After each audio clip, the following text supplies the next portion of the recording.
All right. Welcome to another episode that I'm not going to edit. Easier that way, right? You know what, though? It's episode 59. Nice.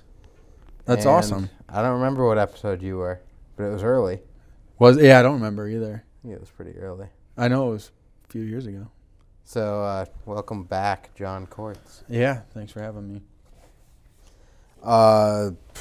Last episode was like right after you formally announced JC Metalworks. Yeah. Was it 3 years ago, or was it 2 years ago? All the research. I think I love prep. Yeah. Yeah, even myself. I don't even fucking know. I technically formulated the LLC in October of 2019. That's when it was legally something. Okay. Physically nothing, but legally something. Let's see. I'm going to look this up on YouTube right now. I love that we just totally, right out of the gate, like, I don't know anything. Should I start notes? No, fuck it. Should I have listened to the last episode when we did this? No.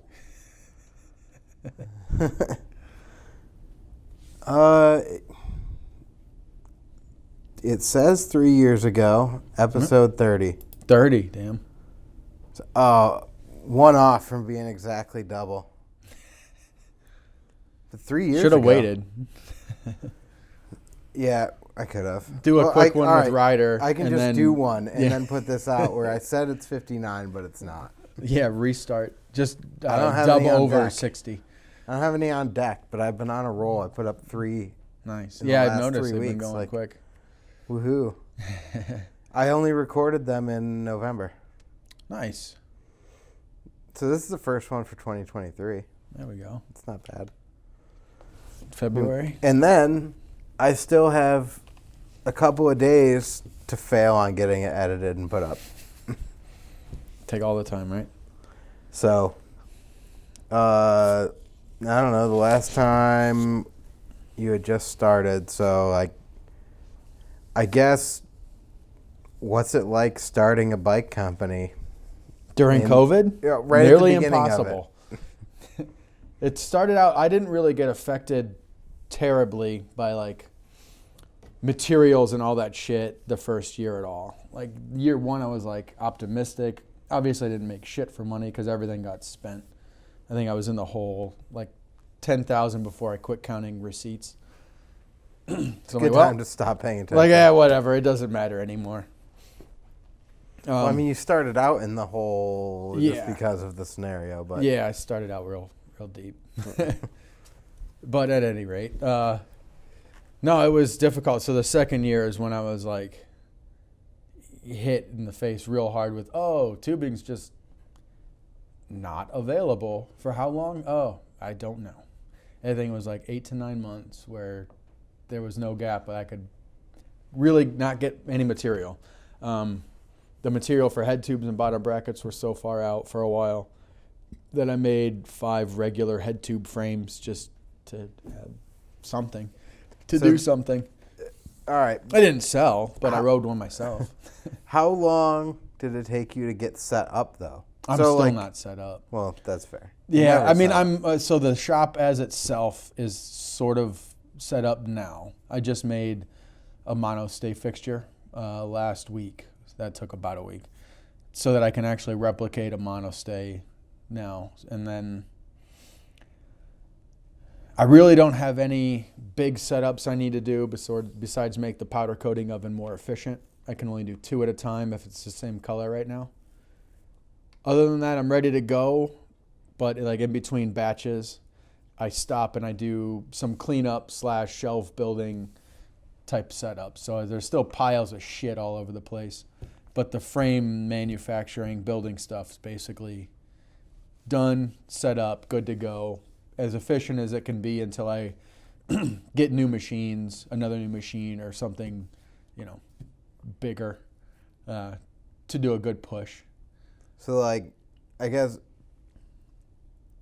you had 2020 where you were really, like, just trying to build your shop out, though. Yeah.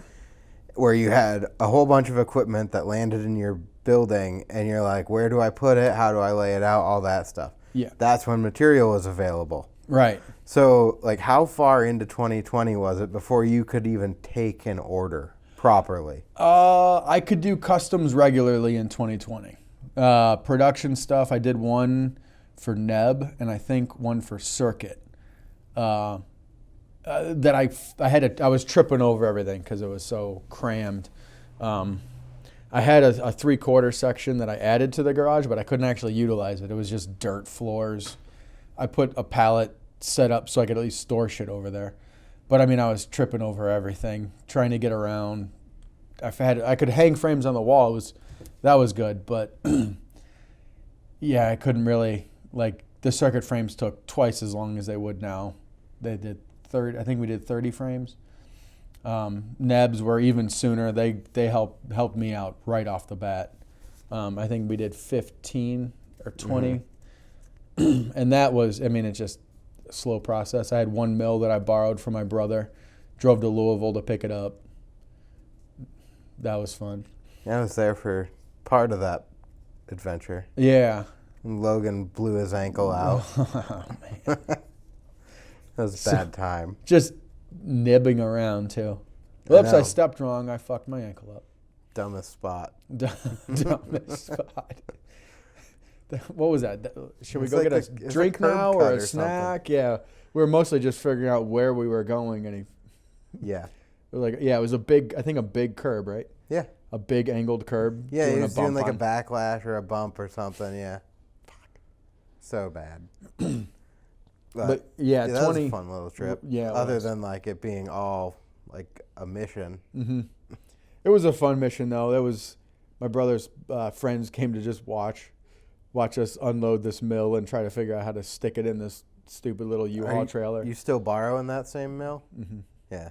It actually just dropped out of low gear 2 weeks ago, so I got to fix that now. But it runs in high gear fine. Just it's a little bit faster than I like to cut tubes at. Just got to go slower, I guess. But still works fine. That's good. But yeah, and then I got another mill from a buddy, from a family friend in Ohio. His work gave him a mill, and he let me borrow it. I've put $800 into fixing it, and I still got about another at least 8 to go. Like, it runs to do what I needed to do. I can't change gears at all. It's at the right speed for tubing cutting. Any faster, any lower, it sounds like the motor is going to explode. So that's neat. And it's only goes in one direction, one speed, which just so happens to be the right one. But perfect how that works out. It worked out. Like, it needs to be that way, so it can't not be, right? You almost don't want to mess with it then. No, I'm not going to fuck with it. I'm not opening it. I'm not doing anything with it until I have the money there to fix it when I go to. Yeah. Because I've tried. I'm like, it runs for what you need it to. Stop. So you had those couple, you were taking custom orders. You had those couple actual production orders. Then I know there was like the wheel mill frames and a whole bunch of other stuff all started coming in right at the tail end of 2020. Yeah, the wheel mill frames. And where everything just went to crap. The wheel mill frames are the exact batch that the tubing stopped showing up. We literally took all the pre-orders, and then, like, I checked the tubing. I'm like, how much is the tubing? How much is it going to be? Get here, cool. Started the pre-order. 3 weeks later, went to order everything, and there was absolutely no materials at all. They're like, nope, not yet, not for a while. Any projected dates? Nope. I mean, they had them, but they were way off. They were like 4 months out, and they were still off because everybody was so booked up, and most bike stuff is, low priority. Mostly because there's just not money, at least for me, to go, I'm going to pre-order tubing. For you to make it in the batch, I get the scraps of what's left over at the end. But yeah, so that took at least 9 months for the tubing to even show up, which was neat. So that was cool. Everybody understood. There was very, very, very few people that were impatient about it. Yeah. I mean, I try to be as transparent as possible. I'm sorry, I can't make material. I can process the frames, but I can't do anything about the steel mills. Well, and I mean, you had, like, everyone had to be feeling that. I mean, you talk to anyone else working in the bike industry, and it was like, you know, whether it's a company like Kink that had to order a whole bunch of parts, and they're sitting there at the end of the best year they've probably ever had. Mm-hmm. And how much do you order for 2021? By the way, we know we're coming up on a shortage, so like, Right. order what you want now. Mm-hmm. And how many companies got hosed by that? Like, Yeah. you listen to the Moeller podcast with Unclicked, and he's sitting on more seats than he knows what to do with, and probably a whole bunch of other stuff. Yeah, I haven't. I should have. I haven't listened to that yet. I started it the one day, but then I had to get to thinking. Like I was thinking about a new fixture. I'm like, I can't listen and think at the same time, so I got to go back to some mindless noise or just machines, and I keep not doing that because I honestly I'm so out of it too that I don't know what other companies have. I've talked to Kink a little bit to know their, you know, what they had to go through and Well, I think everyone, like, you were either going to be content to have nothing, or order what you can and hope you get it. Yeah, and then you just got it all dumped on you at some point too. Yeah, and then you get a giant surge of stuff that, you know, the one year I'm sure it all sold, but then the next year I don't believe it did, which is why I heard, assuming Moeller's sitting on seats. Well, and you didn't have to deal with it as much, maybe through just the material supply.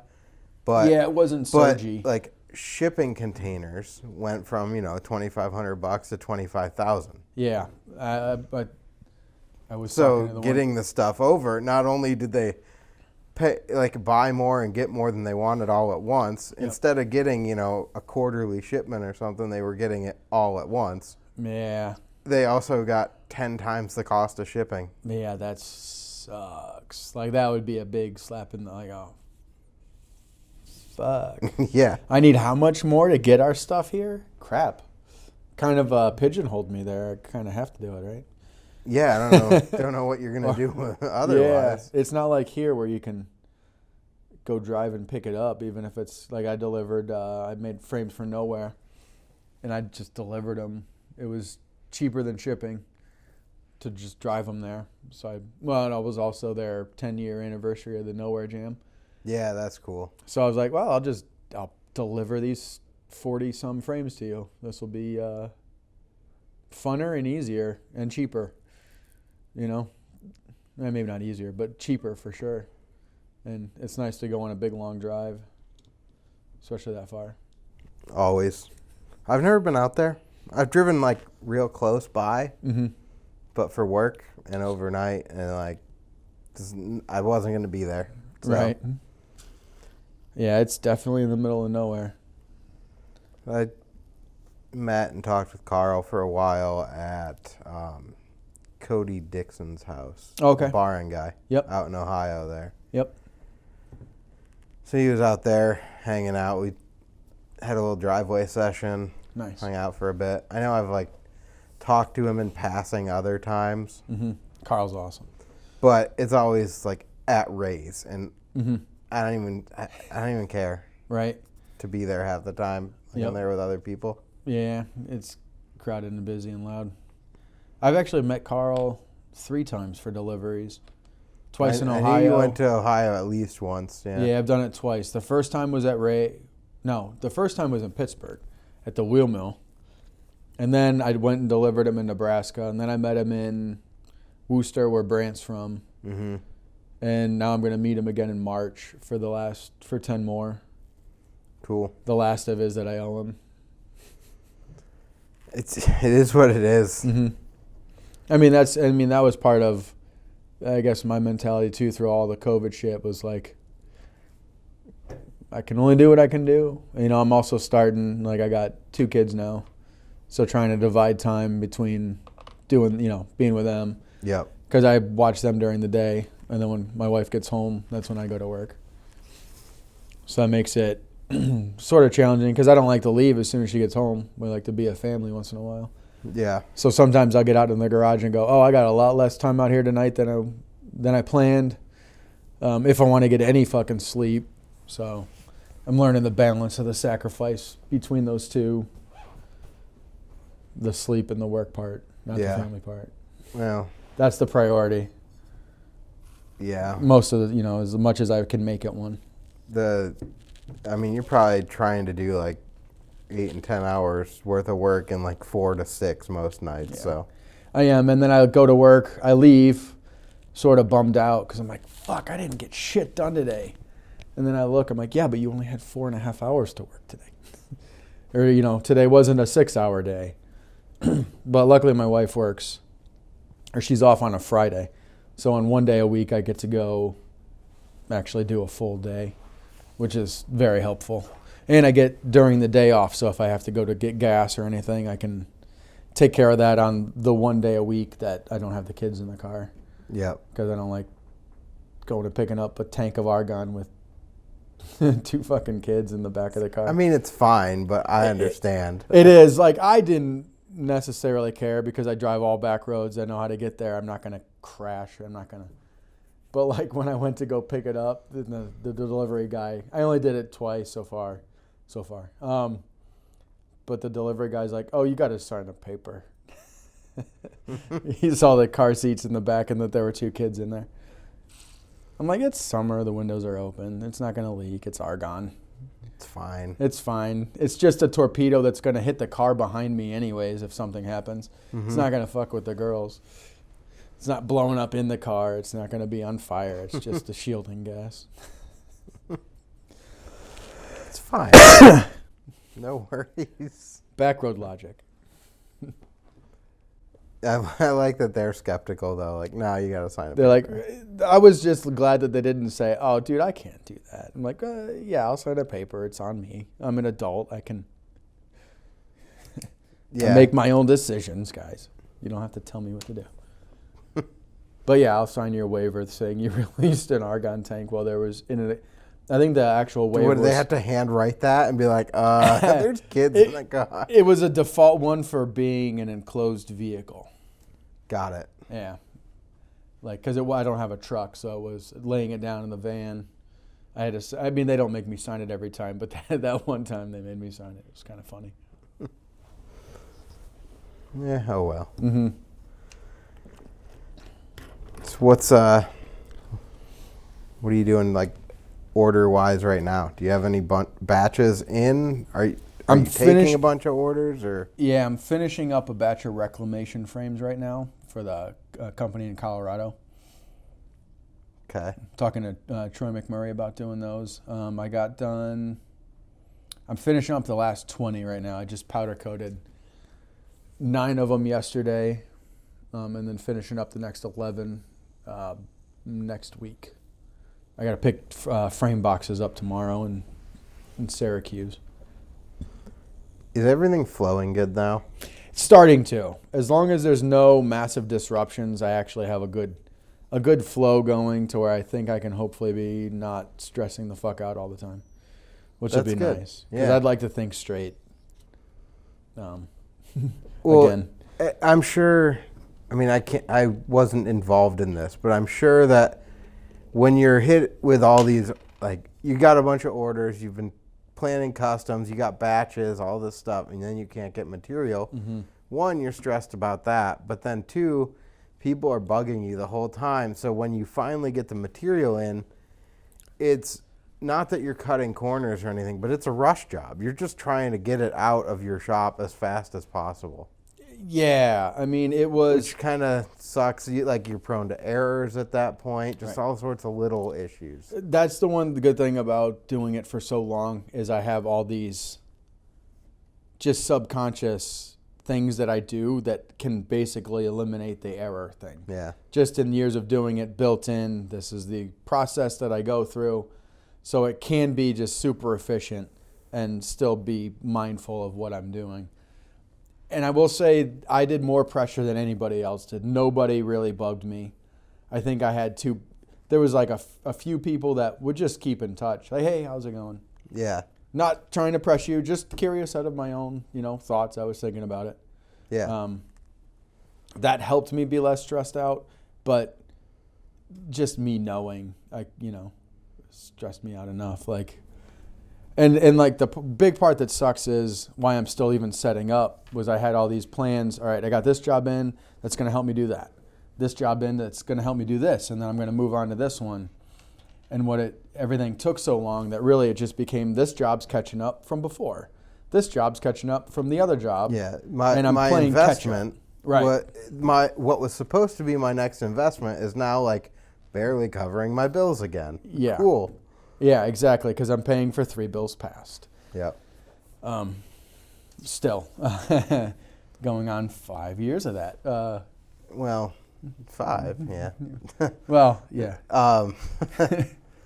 So, like, when you're doing that, what's your business plan? Like, what's your...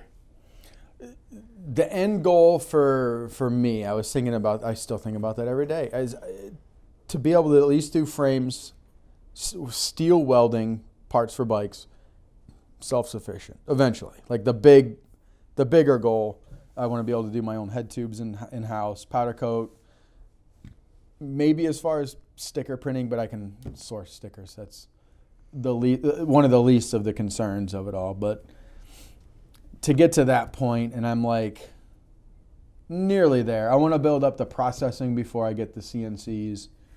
But I also want to be able to get to a point where the frames go smooth enough and can help pay the bills enough that I can do my own brain thoughts for machine shop shit, like make projects that are in my head that's not bike related, because I do like, I didn't want to be a bike rider to be a pro bike rider. I wanted to be a bike rider to get into frame building and stuff, because I also like that almost just as much. So just welding and project building and get weird. I want to design this track, a lawnmower deck for my lawnmower to cut my grass more evenly quickly, because my yard's so uneven that I blow out. The bigger mowing deck I get, the more I blow it out. So I want to build 3 or 4 small mowing decks, but I need time to even think about that one. And until the bikes are going smooth, that time's not going to be there. Yep. But it's getting there. I mean, yeah. Other than winter coming, and then I spend most of my time, a lot of the time doing heat care, splitting wood, checking the fire, cleaning out the pellet stove, which I just got. Is kind of cool. The pellet stove. Pellet stove? Yeah, it's nice. It's efficient. It can run overnight, which is what my wood burner couldn't do. The first 2 winters, I had no heat, basically. So when it was 0 outside, it was 0 in the shop. I'd have a wood burning stove that could get me, if I had a really going, it could get me 16 degrees. But 16 on top of 0 is still only 16. Yeah. So my neck hurt a lot the first 2 winters. My neck's a lot better this year. Not tucking my head into my shoulders to keep my warmth up. Yeah. Or taking breaks to go sit by the fire and fucking scroll Instagram and just have my brain turn to mush. Go into an echo chamber. I mean, that's marketing though, right? You have to be on Instagram. Yeah, you do. And I'm not against it. Just the amount that those 2 cold winters will fucking rot your brain. I gotta say, I've been like very slim posting and everything. I still check it a lot. I still interact with people and everything on there. Mm-hmm. And I've probably posted less in the last 3 years than I would in a month the couple years before that. Me too. That's and I kind of like it. It's kind of cool. I do. I like it myself because I'm not on the damn thing. But then I'll go, oh yeah, I got to do this as a business too. I need to sort of promote and yeah. So I'm trying to I just made a post today that I'm like, all right, 2 weeks ago I was filming on a Sunday. I'm like, all right, I'm going to make my Sunday video. That's a morning shift one where I'm doing, a lot of weekly prep for heat with a little bit of work, and I'm like, all right, film some clips, and then I got to work, and then I just made the video yesterday, and that was like 3 weeks old footage. I'm like, yeah, you're really doing a good job keeping up on it. I saw you post that. Yeah. So I'm trying to figure out a regular thing. I think what I might try to do is just build a cache of pre-edited videos. When my daughter's napping one time, I'll just make some videos and then try to figure out a time. I'd say that's probably my biggest thing is time management for work, because now I'm not just building. I got to do all the other shit. Yeah. The not having a team factor of it. Well, so I was going to ask you, as far as like the business side goes, Mm-hmm. I know we're talking like you want to build a new fixture. Yeah. You want to do, some CNC equipment, and you want, like, you've got plans and stuff. Do you see bringing in like an administrative hand, for example, to help take some of the orders and really like order stuff and pay stuff? And when I get to the point, yeah, but I'm not there nearly yet. Like I need to. No, you need to be like so busy that you can't get out of your own way. Yeah, that's what I'm trying to. That's my big thing now, because I don't know the money side of things. So I'm trying to build some sort of structure. I mean, I haven't had time to sit down and really think about it and really draw up a plan. I need to force the time to build some sort of structure to where that's sort of a back thought, and then I can start slowly segueing into being able to ask for help. Yeah. Like I think one of the first ones I want to try to do is the team guys that I have try to come up with some sort of way to help them in a financial sense if they can help me sell things, Like I don't have entertainment rider money. I have salesman rider money, Like if you sell a frame, I can give you a commission. Although I've said that to everybody on the team, and they're like, no, we don't need that now. Don't worry about that. You and I talked about this a while ago, but like that's what conventional sales model would be. Like they're on the team, they're in area, like, they've got a territory more or less. Right. And you go to the bike shops, you go to these places. If you can sell a product, then everything, you get them ordering from me. Every sale that comes in from them it's your commission, man. Right. Yep. And I got to come up with some sort of way to go about that too, Yeah. They order it through you? Do they just say who they are, who referred me or you or whatever? Try to figure out that type of situation. Yeah. I mean, you just have them tell you where they've gone. Right. Like, hey, I stopped at this bike shop today. Mm-hmm. And then if you get in the next 2 months, someone orders from that bike shop, Right. It's more or less a trip report. Like, hey, we stopped in, we did this. I posted it, had 10 dudes showed up at the bike shop, and then we went and rode the local park for an hour. Yeah. I posted an Instagram edit. Yeah. And it's like win-win-win. You brought dudes into the bike shop. Right. Every bike shop's happy if you bring people into their bike shop. Yep. So, certainly. I don't know. I mean, it could be that simple. Maybe the conventional sales model doesn't work in BMX. Maybe we've elected for it to not work. I go with the latter, if anything. Yeah. But, I mean, there's always just do it the way you want to do it. Yeah. And if it's good, it'll work. If it's not good, it won't work. And then you can either change it or whatever, choose not to. If we look at, projecting outwards from that discussion, when you have a dude with a territory, like, hey, you're in this city. So that city and the surrounding towns or whatever, an hour in any direction, wherever you're going, like that's your territory, man. Sell as much as you want. If you start crushing it, that's how you earn a travel budget on top of your commissions. Right. Hey, you're all over the place. You're bringing in orders. Like, Mm-hmm. why don't you take like $100 a month or something for Just travel go for a little trip every and weekend. you got 3 hours any Mm-hmm. direction. Like, it's all yours. Move. Yeah. Go have fun. I mean, that's really like, to me, that would be the epitome of being sponsored. Like, I never understood that concept really. Like, to be a sponsored bike rider, I just like bike riding. But I was thinking about that on the way down here. I'm like, I think I got rid of the pro thing through baseball because I was big into baseball. I want to be a baseball player. Then I found bike riding and I didn't give a shit. I wanted to make the frames. I liked the bike riding part, but it wasn't about being a professional bike rider. I think I got that, not to sound shitty, but childish aspect out of it for me. Because I was never, Yeah. I guess it was partially because I didn't care to be good enough to be pro. I just liked doing it. Well, I was You know what I going to mean? say, very, very early on, you're like, you could be pro. Right. But then maybe I had a more realistic approach to it too. That's like, well, being pro is a job. It's not just getting paid to ride your bike. There's a lot of work that goes into that, and travel and all this other stuff. And do you really want that? Or is it just fun to do with your friends? Because Right.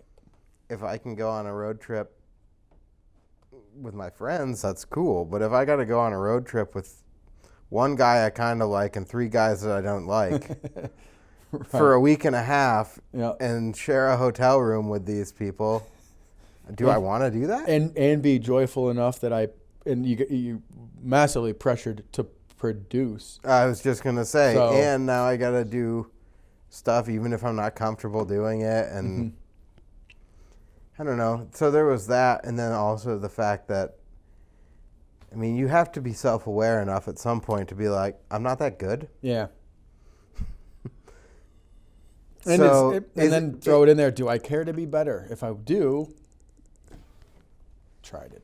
Well, do it because you yes. can. But and you can just be a decent person and make it that way with who you know and the way that you act and carry yourself. Right. Which, had I cared, maybe you could make that work. Right. But also, I mean, then you just go, all right, what do I want to do for a job? And now I have a great fucking hobby where I get to travel with my friends. Yeah. And it pays for my life and my bike riding. And, Right. And I don't Actually have pays. extra obligation. Yeah, no obligation to go throw myself.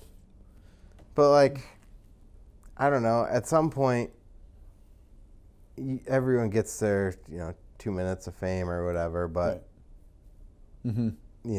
clips here, clips there, whatever. But that's almost cooler now because you don't. Right. You can get that in any way. I don't know. I agree with you kind of though about the like childish aspect of but I think it relates to, I put a podcast out a couple weeks ago, a month ago, something like that, about motivation and like doing just to do, succeeding. Yeah. So it was about success, but how can you be successful at being successful? If your whole goal is to succeed, what is your goal? Yeah, what succeeded? How? Where? What? To what extent? Right. So if your whole goal is just to get sponsored, is that why people get it and then just drop off the face of the map too? You're like, oh, that person came up hard. They were on flow. They were killing it. And then they hit pro. And where did they go? Right. Well, they made it. Pressure they don't is have to on. do anything anymore. Yeah, right. You hit the point. It's easy to get there. You got there, and now you're I met my goal. And you're Right. like, what about all the other incremental goals? Or like, why did you want to be pro? right. That's a good one. Why did you want to be pro? So that everybody knew who you were, because that's what you wanted to keep doing and Or continue just doing. for the status. Right, or just for the image factor of it all. Yeah, because it's pretty cool to say you're a pro. Right. Yeah, it is a cool thing to say. Sometimes I ride at a professional level. Sometimes I like that one. But yeah, I mean, that's, when I started riding, I pictured building frames. I didn't picture being in the X Games. Yeah. I did, but that's where I was like, okay, you watched the X Games in 98, and you're like, can I picture myself competing against these guys? No, not that good. No, you can't beat the beast. Well, even Nyquist. Right. Like, you watch a dirt jumping contest, and you're like, yeah, no. Yeah, there's no way I'm doing a triple truck driver. There's no way I'm clearing that jump. Yeah, At that point, you're like, oh, yeah, okay. Let's get a little bit of a reality check here. Like, I'm not going into that rolling. I know I nose cased the crap out of the Belmar jump. Yeah, what I do, I jumped off to the side and got stuck in the soft grass, or the soft part of the landing. Front wheel got eaten, and it just got straight to my separated shoulder. Who was I? I was talking to Maggio the other day. He's like, Suva did it the right way. He's like, I'm not sure if I can clear it, but I'm going to do a tail whip. That way, if I do, I pulled a tail whip. I don't think he made it. No, he like definitely just full on body slammed into the backside of that landing a couple of times. But the most graceful faller. I've seen him bounce out of so much shit and just get up. What's up, guys? Yeah, that crash sucked, but I perfectly fine from it. He was talking about learning tail whips the one day at East Shore. And I think it was him saying, I was trying to learn them fly out and could never figure them out. And then someone told me to do it over a box jump because you don't have an option. Right. You got to put your feet back. You got more time, but you got to get your feet back on or it's not going to be pretty. Right. It's going to go real wrong real fast. I mean, I think that's how I learned. I learned them on a hip. Mostly because my friend got mad. I almost learned them in 360 tail whips at Changa. Okay. My buddy was trying. I'm like, I'll try those with you. And I kept getting them under me and like landing them because just the way a 360 works, when you do a tail whip, it kind of all works out. You come around, and I almost rode away 1 foot, and he's like, you fucker, learn it on a box jump. Learn it on that stupid hip first. So then he made me learn them on a hip, which took forever. I got closer on a 3-whip, learning them than I did just over. There's a lot of momentum in the 3-whip. The momentum was in the 3-whip. Your thoughts were about other things than worrying about finding your pedals. So my feet went towards my pedals more easily than you got to look for them. Where are they at? So don't crash. That part for me, it took me forever to learn the whips. And I learned them fly out eventually. But I could do foot jam whips borderline with my eyes closed. I've always been more of a feet off person than a hands off person. Okay. So like no footers, crank flips, Supermans, anything like that. So the one day I was struggling trying them, and I'm like, this is stupid. Put your leg over, and once you put your leg over, it's just a no-footer. Yeah.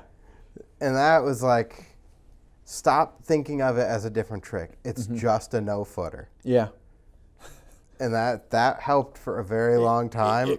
And then, I don't know, I haven't given it the all to relearn them after a couple partial ACL tears and that'll do it. A broken ankle and some collarbone and there's like a sequence of injuries that was like tail whips again? No, I don't think so. It's just an uphill battle that I don't even know where I would go to learn them again at this point.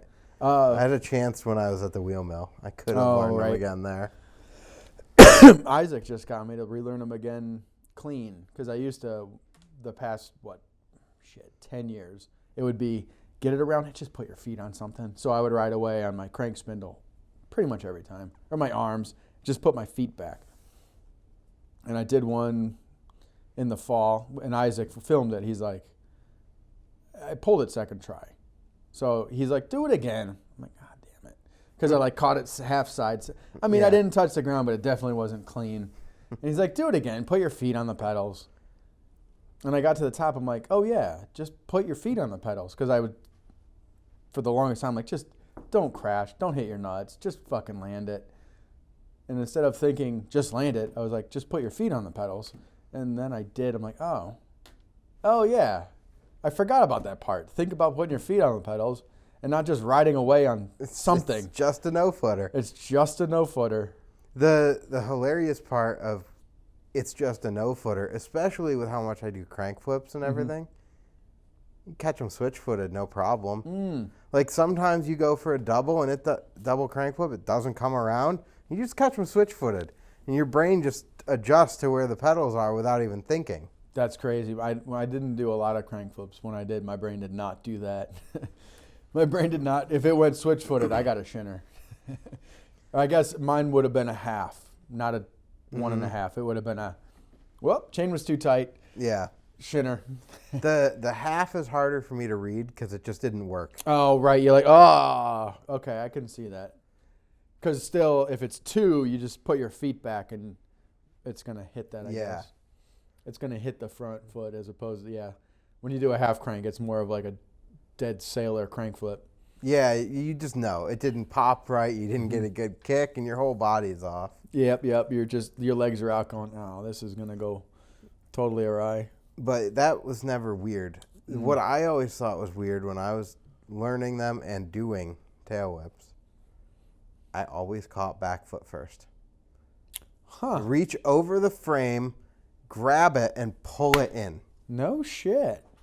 And even today, if I were to go try one, I'm going to get my leg over, I'm going to get my back foot on the pedal, and I'm not going to put my front foot on. Huh.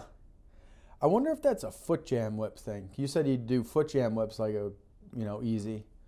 I think it's because I notoriously underkick them. Okay. And it's forcing me to pull my leg over. Yeah. Forcing you to bring the bike underneath of you. Yeah, it just helps pull it around. Yeah. Mine was always too fast, so my front foot would take off and my back foot would go right to the deck. So we're like, God damn it, it's got to keep going. Where down whips made it easy because you under whip it. So I could land those 50 tries quicker than I could a straight whip or a not down, a topside hip whip. I don't know. I was never good enough at them that I could come up with like any rhyme or reason. But I do know it's always back foot first. Yeah, that's awesome. That's my right foot is my dumb foot.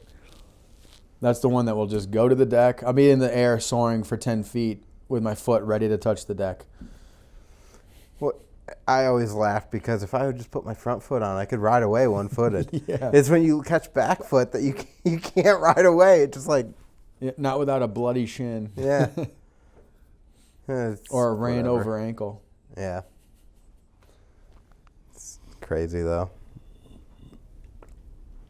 What other tricks are just horrible for learning, though? I was taught, I'm down at HCS, I think I taught Brian Mikolajczyk. Is that how you say his last name? Yeah. I think he was one, Greco was one that I taught how to, this unscary way to bar spin on a bank going fakie into it. Yeah, it's the best way. Yeah, I mean, you got to get a good fakie, but once you get there, if you fuck up, you just walk out of it. And you're falling away from the bike. Yeah, you fall away, you're not going to hit it, there's no fear.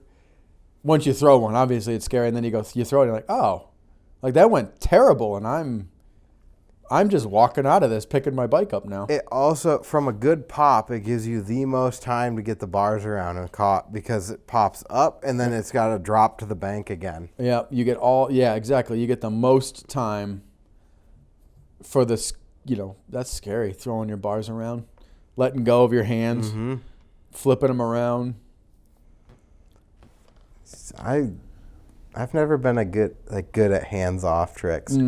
I got okay at throwing bars for a little while, but not like, let me do them off of something. It was around the skate park. Okay. I could bar fakies, fakie bars, bar over a wedge hip, like any of that. But I don't know. That was like the same timeline as breaking the ankle, the collarbone, the metatarsals. Like, I broke so much stuff in a sequence that it was like, just don't. A rough couple of years. Yeah, and then you're kind of like you just want to be on your bike, but you're like, I don't really care about tricks as much. Yeah. And then you can't ride that long before you're like, dude.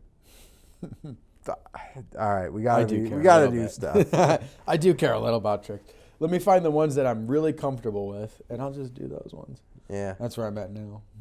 My learning is now a new style. I put front brakes on, so now I get to fuck with nose picks. Nice. Scary. But, I mean, sort of easy to walk out of. You can bitch run your way right into nose picks in a skate park at least. You know? Half out, half. Oh, that felt comfortable. Let me hop in. And since I don't ride in contests, it doesn't matter how long it takes me. I'm there for the exercise and then the fun. And obviously the mental awareness of it. But I would like to learn some sort of level of front end control at some point. I've never been able to bail over the bars. Oh, that's a problem with front end tricks. And you got to be able to get out of there. I know it's something you can learn. Like, I just need to go run into a curb a couple of times and just practice the last second, run into the curb, turn the bars, step over. That's you learn to turn the bars and you can at least get out of it. I suck on my nose, but I can get out of it okay.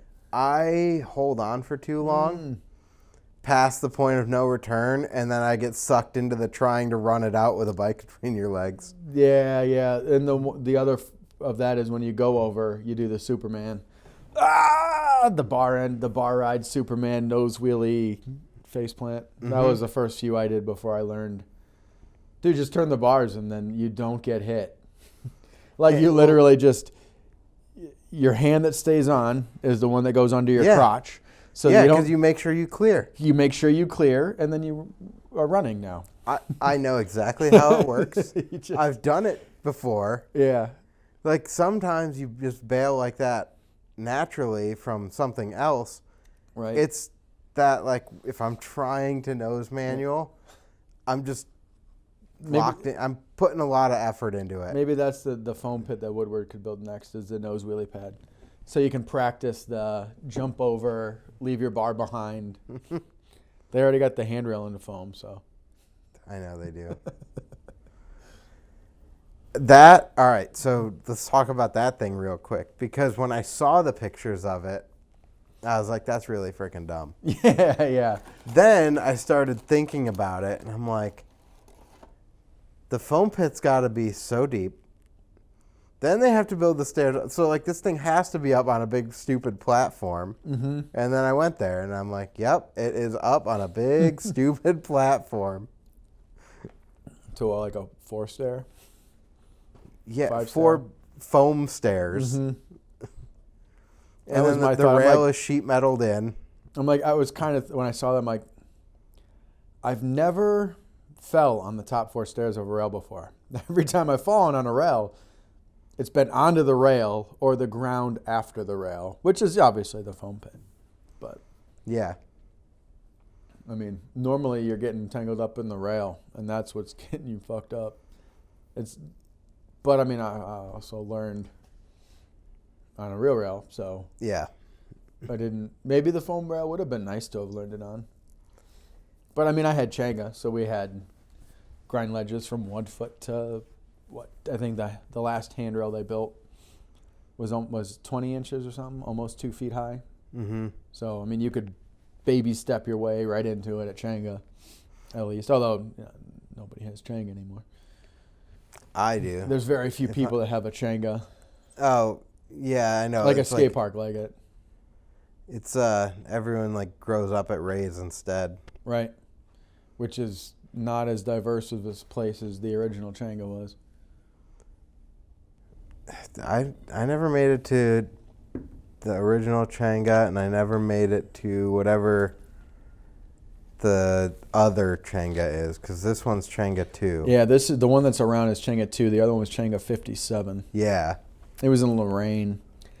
Horrible place to put a skate park. But yeah, I never made it to any of those. Never made it to. Dude, if you want to talk about places that I never made it to that are regrettable, what's Section 8? I went there. The Flow. Flow. Never made it to Extremes in Rochester.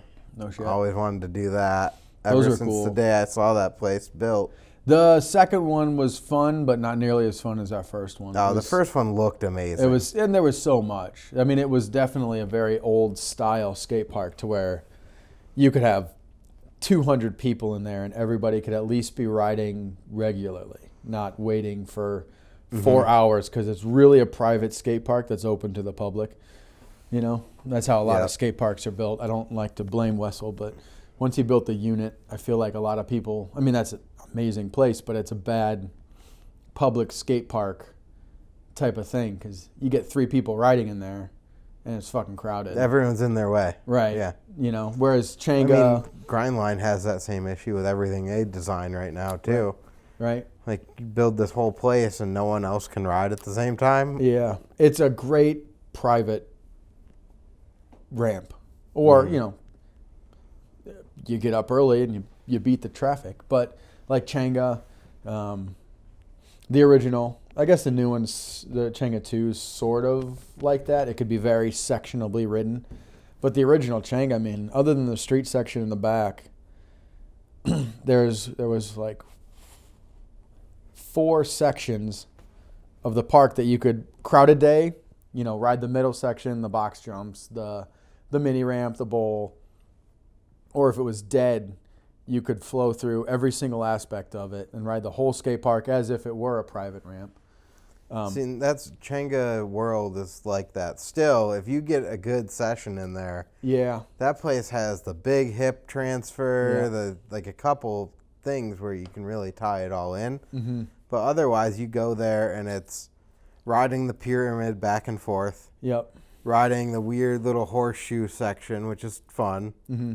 riding the mini, riding the box jump, or riding the resi boxes. Right.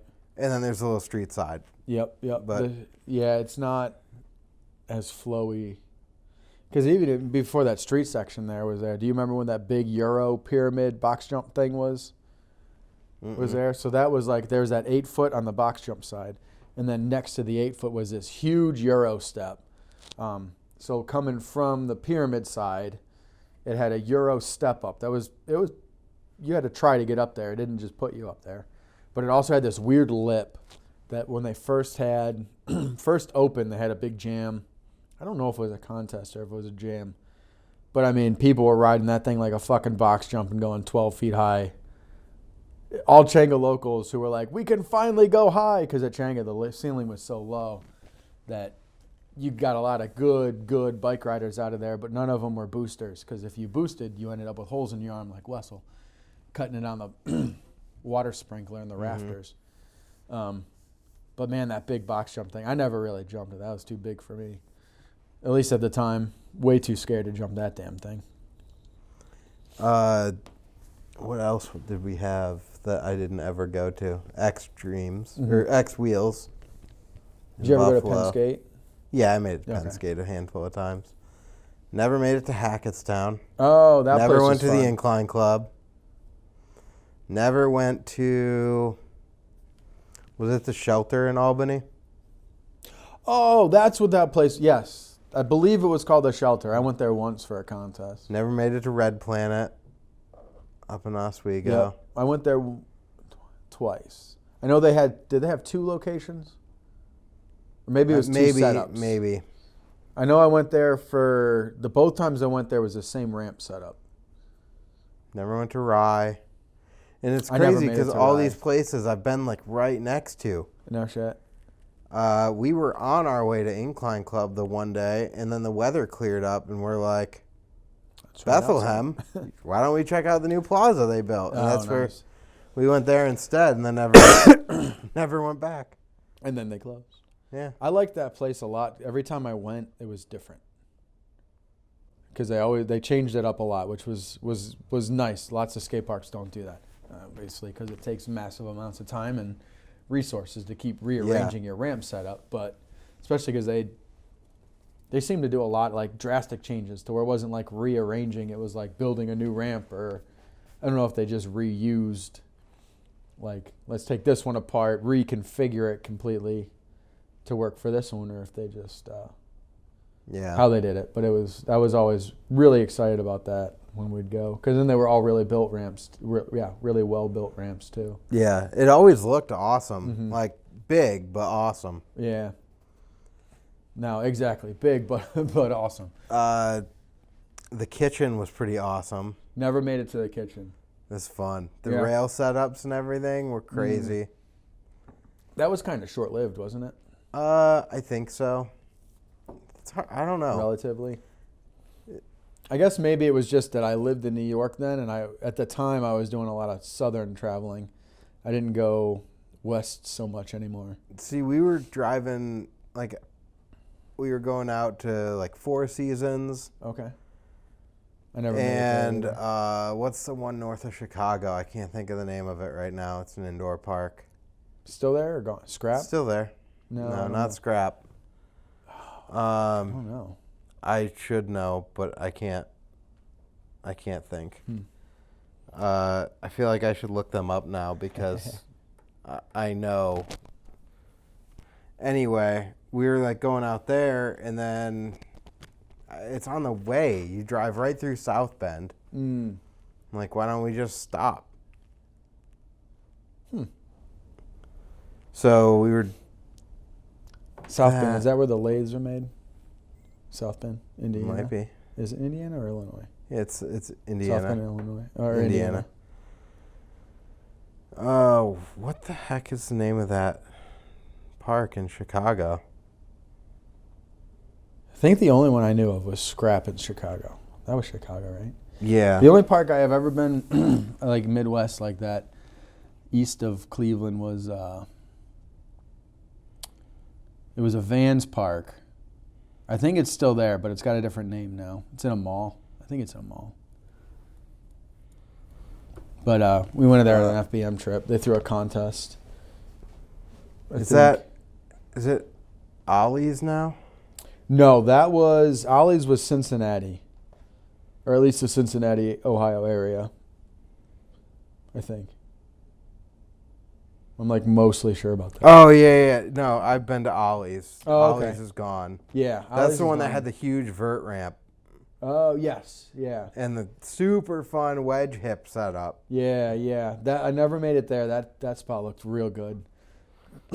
Asylum is the park in Chicago. Oh, I've heard of that. I haven't been there. Joey Baggs rides there a lot. Oh, okay. It's like a cool bowl setup. Nice. That dude's fun to watch. Yeah. Okay, what's the one next to Albies? That's the one that I'm thinking when you were saying Vans one in TRP, Transitions. Yeah. Yeah. They've been around. They might be... Who's? I wonder who's... They changed their name again, isn't it Lines now?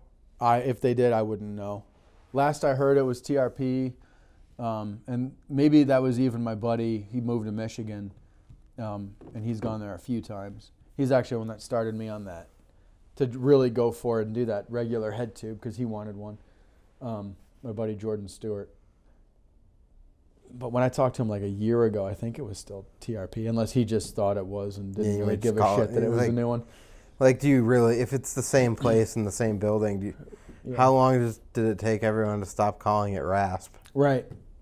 I will say it was me quickly because I never made it to RASP. But, okay.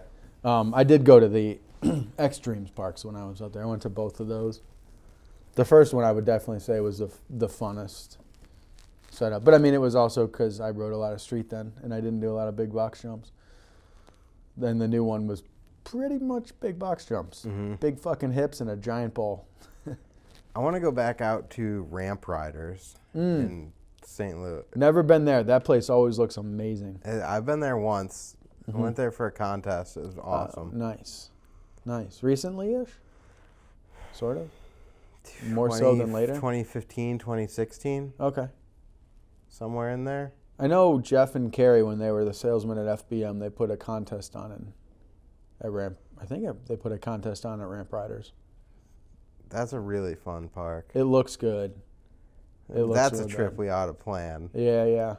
It's a hike, though. It is very far. But, I mean, there's so much shit in the way. Yep. If you did a weird trip where you, like, took your time to get there and then shot back or vice versa, shot there and, there's enough. I mean, you go through, what do? You go to Louisville? What do you do for that? Go down to Louisville and then go through parts of I did it in Tennessee. February for the contest, so there was no outdoor. There was or no anything. stopping It in an was outdoor just park. Straight. Hall. No, you know what? I did stop. Okay. I went through Indiana and I hit some town that had this really cool snake run, like long street section. Oh, okay. It wasn't really a snake run, but Terry Hot. Okay. I stopped halfway, got a quick morning session there, and then continued on my way. That's when I went to Nebraska recently. I stopped and got an hour or two in the morning at Fort Wayne, Indiana Park. That was fun. That was a big park. Is that the indoor one? Do they still have an indoor in Fort Wayne? I don't know if they do. It was outdoor though. It was a concrete park in a park. I'd also like to go back to Skater's Edge at some point. Where's that? Taunton, Massachusetts. Okay. Never been to any indoor parks in Mass. Skater's Edge, I rode a contest there. Cool. We sponsored the contest, and then somehow I ended up riding in it. Had to have some representation, right? I guess so. It was like right after we started the GrindWorks thing. I think we had just got our first batch of pegs and some sketchy shirts made. Nice. But I know you've seen clips from Skater's Edge. This is the park. One of the sections. They've got like a couple parks in there. Man, that looks fun. It's cool to see like a good skate park again. That's one thing I've been thinking about lately about, how to sell frames and not sink my own ship. Yeah. Different ways to approach it, do it. And one I came up on is like, I gotta give skate parks the best price I can possibly afford to do. 'Cause it is a goddamn bitch to keep a skate park running. Especially in this area, Yeah. where weather's such a factor. Once it's nice out, nobody wants to come to your stupid skate park.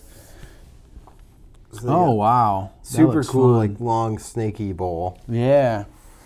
Then they have, I'm trying to think, you have to have seen a picture of it and you just not know. It's like a very long mini to a full cap. Huh. Man, that's what I want around here. A spine mini.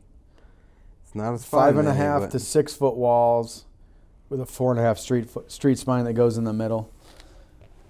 So we pull up to Skater's Edge, and we get there the night before this contest. And it's Cam, Sam, and I. Okay. And we get there, and it's like right at the edge of a session ending and the next session starting or something. So they're like, dude, there's like a spot down the road. Go grab something to eat and just come back. Right. Cool. So we go down the road, and those two decide they're going to split a pitcher of beer, which turned into 2 pitchers of beer. Yeah. Which turned into them drunk. And then they're sitting, like they're kind of trying to ride, and there's this like waterfall set up, and then a stair set. And the one side has a Euro ramp, and the other is just the stair set. And they both keep forgetting which side is which. Oh, shit. So, like, just going down the waterfalls and then firecrackering the stairs super hard. And it's down the stairs to a vert wall. And then right back up the Euro. And this, I don't know if, I think the dude knew us from Instagram. But he's like, Sam, go, Sam, go. And he goes down and like drops the Euro, 180's on the vert wall, and is just straight at the stairs. It just crushes his knee. Oh, no. And it ruined him for the next day. That sucks. I've always been a proponent of if you're going to drink and ride, you got to drink while you ride. Ease your brain into the buzz while you're riding. Don't get caught off guard by it. Yeah, exactly. Don't let the motivation and the adrenaline of the booze start out in the wrong direction. They both knew their day was nothing. We all do that. I do that too. But it was so funny. It's just such a good story. Like, Sam, go. You got it. Like, that kid knew that he was trashed. Yeah, right. Oh, shit. Had no business riding. I can't find a picture of that. Okay. Oh, man, I did that at oh, shit. Look at that. So, no one else can see, but I don't care. No. Fuck them. You can find it. Taunton, Massachusetts. Yeah, this is a good... Man, that park looks really fun. I got to piss real quick. Is that the toilet? That side. This side? Yep. I'll pause it. Cool. All right, here's the waterfall thing. Oh, that's perfect setup for you to go straight into the set of stairs, too. Oh, especially if you're not, like, firing on all cylinders? Yeah, that's a skinny kicker, too. Man, I did that at X Wheels in Buffalo. We went up on a trip, and my buddies, what was that? Civic SI hatchback. I think it was like 2005 era or something. We crammed 5 of us in there. My buddy Tarbell was driving. So I sat in the front seat with 2 bikes in my lap. And there were 3 people in the back. Tarbell he's a photographer, so he always had his big full camera bag. We had 5 bags with us, 5 people crammed in. Got to X Wheels. That was a Buffalo one. Yeah, X Wheels. X Dreams. That was Rochester. You're right. X Wheels was Buffalo. They're so confusing. Yeah. And I wanted to shoot a photo of a peg stall on this fence that was outside of the small quarter to keep you in. But he was shooting a photo of Corey trying probably some crazy tire ride up a rail. It was taking a bit, so I had Southern Comfort in a vitamin water bottle I was drinking. But by the time that Tarbell comes over, he's like, all right, let's shoot it. What are we shooting? I had drank the whole bottle.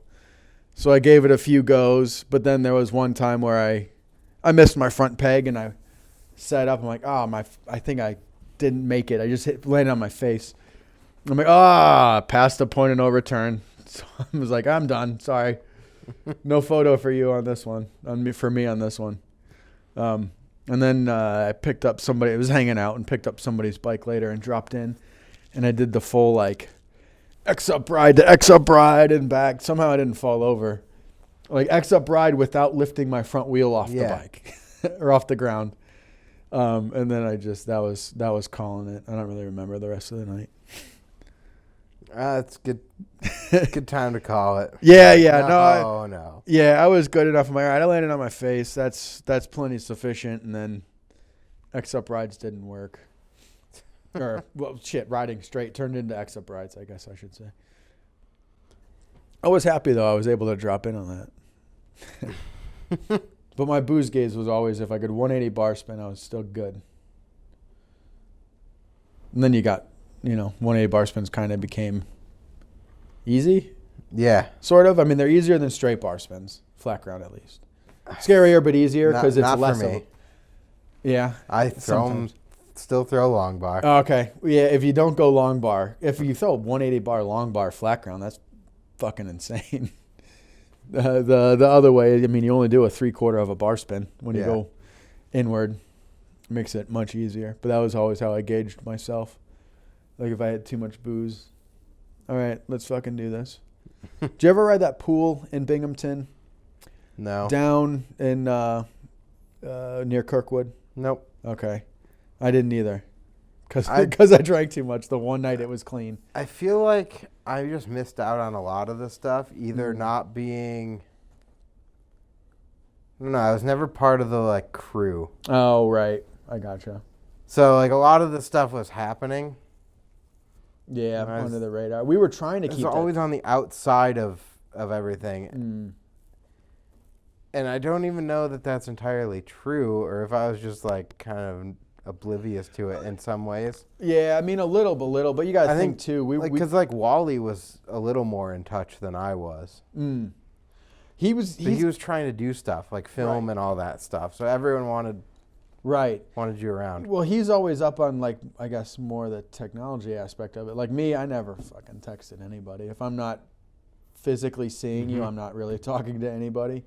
I'm just not on my phone, so I'm really bad at communications and always have been. Yeah. I remember my one buddy at 16, I had a phone, and he's yelling at me, dude, you got a fucking cell phone. Why don't you use it? I'm like, I don't care. I don't want it. He's like, I tried to get a hold of you. I'm like, I guess I probably should have used it because it's nice to get a hold of my friends. But I'm like, my parents gave it to me because I drive now. So they're like, you get a cell phone. Yeah. I don't want a cell phone. Yeah, I don't want to be found or seen or. Right. I mean, and that was, when 16-year-olds were first getting cell phones, at least as a norm. And there was no texting. We had Snake on our phone. Yep. And it called. It was literally a phone. You could text. Yes, I believe you could text. After 9, though, when it was free. Oh, you don't is do that what before. it was? I never did, so I never knew that you could even do that. I was a wizard at Free T9. after 9 or something. When they first came out with T9, I could sit there and drive and text a whole goddamn paragraph without ever taking my eyes off the road. Minus the, yep, I read it. You read it real quick. Yep, it's good. Cool, send. Now it's actually dangerous because you got to look. There's no tactile information. Yep, you can't use the actual feel of buttons because it's just.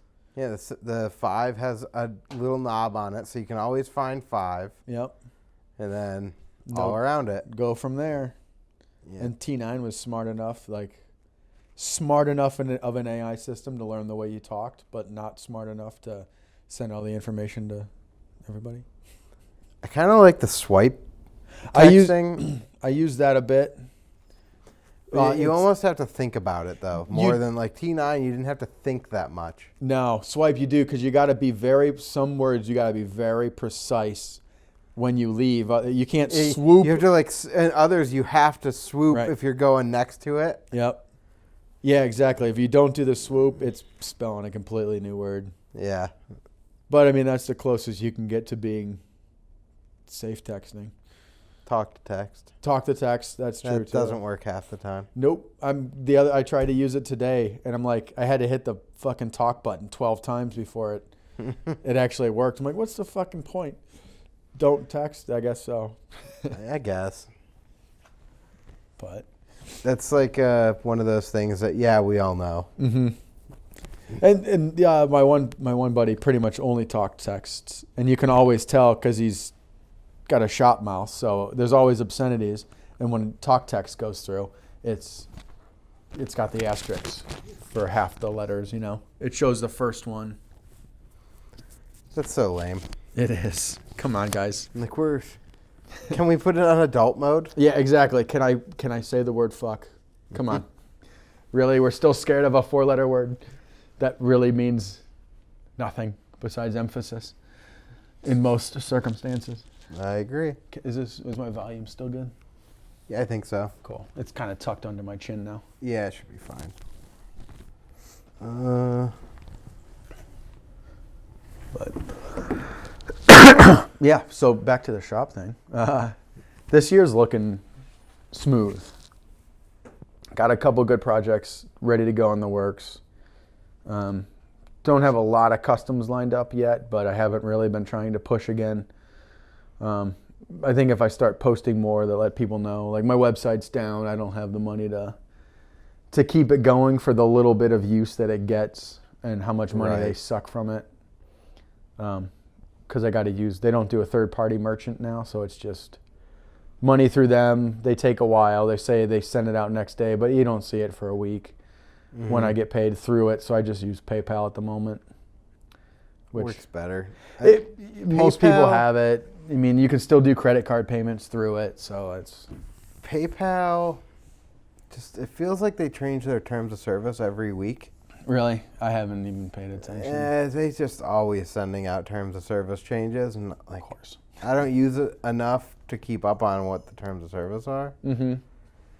But I know it's something sketch, and it's not for your benefit. No, my bank just came out with. Well, initially when I talked to them about doing merchant services, they're like, "We're working on it." All excited, like I'm like, "Oh, cool. Glad to hear that." But I think they were actually just working on a deal with some third-party merchant.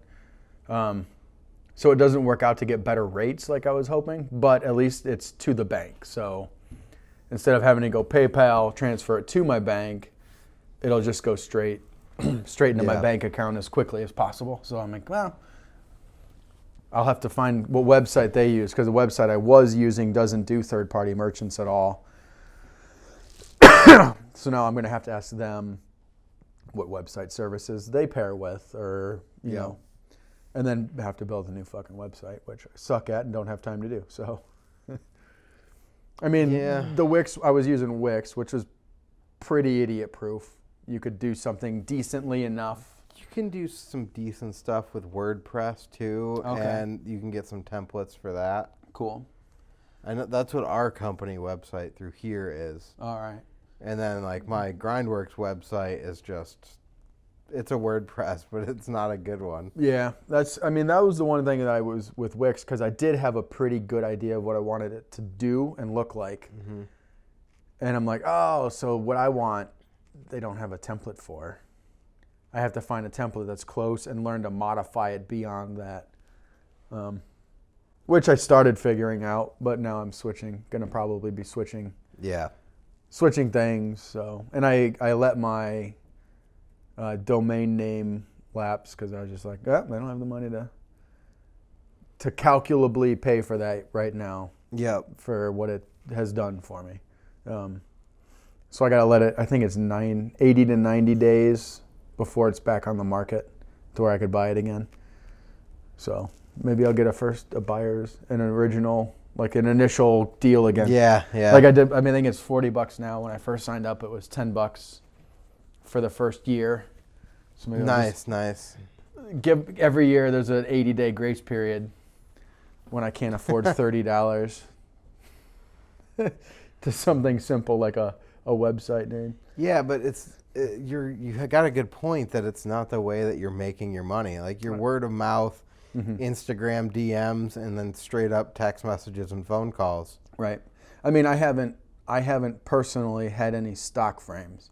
I've made a couple extras that I took 2 up to cranks. But other than that, like I haven't been able to make my own stock frames yet. Yeah. So I made a bunch of custom or batch frames for other people, but I'm just contracted at that. So more or less just making a wage, not actually making money for the business to actually be able to do too much. I mean, it's more than nothing by all means, but I mean, when you start at below zero, growth takes some time. Yeah. Well, and it should. I mean, that's part of a business plan initially anyway, is your initial dollar investment is here, but then the ongoing investment is while you try to work back to your return. Right. I mean, it's 2 or 3 years to break even on all that. Yeah, which is difficult. And I'm an impatient person. I mean, I'm very patient, but impatiently so. If that makes any sense. You don't like owing money, right? Yeah, I don't like owing any money at all, and I don't have any. So I either am waiting or having to owe, and my credit was so dog shit that a bank would not. They just kind of looked at me and go, "Yeah, we can give you a credit card. It's called cash secured. So you give us money." Oh, I don't have any. Well then, you give us $500 to put on there, and it's essentially a debit card. Yeah, which I was thinking the one day, I'm like, I think a good way to do it, because you can I could transfer my cash secured card to my business account. So I was like, well, what I should do is a cash secured card, transfer all of the money to a separate account in my bank, and then just auto paying itself off, so I can build my credit back up. Mm-hmm. Well, yeah, that's a good idea. Maybe. I don't know. It seems like it, though, having a regular payment go through, because my credit's such dog shit that, I mean, even calling somebody that says, I might pay you soon, they're like, oh, you get credit. You get bonus points for your credit. You thought about paying us. You called us. You get 3 points. I sent you a partial payment. Yeah. 5 points. Thank you. You piece of shit. No. So you mentioned PayPal, and I said that they changed their terms of service and a whole bunch of stuff too. I haven't dealt with it yet because I don't do enough on there. But whenever I was streaming a bunch, all your Twitch payouts went through PayPal. Mm-hmm. Twitch sends you $10.99 for all the money you make on it. Huh. But so does PayPal. And it's double claiming those dollars. Fuck, which man. you can clearly, you go, look, this is all paid out to here, but it's a tax problem. Mm-hmm. So it's like if I'm going to start doing that again, I need to stop all of that stuff going through PayPal. And then it's like they got to mail you a check. Sometime, I mean, if you're not needing the money, I don't it. want the two 1099s that have the same dollar amounts on them. It just looks like I made twice as much as I did on all that. Mm-hmm. Ooh. And like that, it wasn't that profitable. Okay. But if you're playing games anyway, you might as well get paid for it. If you can, fuck yeah. I think I was doing like $100 a month. No shit. That's not awesome. bad, No, that's. I mean, you're gonna play them anyways. Why not? Exactly. What was it like? Specific games actually got you more money? So, I played a lot of PUBG, but Okay. that one was not. I'm not that good at it. Oh, right.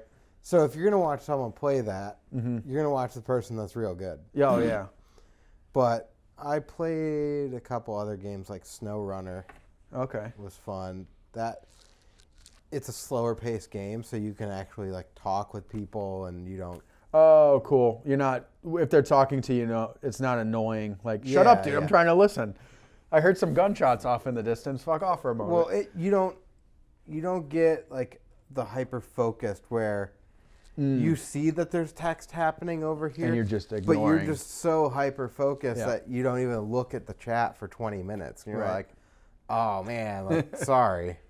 Yeah, that makes sense. Because I mean, to get people to keep following, they're gonna want interaction. Yeah, you're for the most part, unless you're seriously just on one fucking nonstop action to where they're not talking because they're watching too. You have to start streaming your work every night. Or just like a live cam on the shop. I've thought about that and how awesomely boring that would be. And I actually did that once at FBM before we went under. You say that. There's a channel on Twitch that I like a lot. That's Stop Sign Cam. Nice. And it's just a camera pointed at an intersection. Nice. That's awesome. Everyone freaking drives through this intersection. That's they never awesome. stop at the stop sign. That's awesome. But I did at FBM. We had a flood because the new shop flooded if it rained hard. They never really drained the parking lot well. So one of the live, it was on Instagram, not a Twitch or nothing, but just live videos.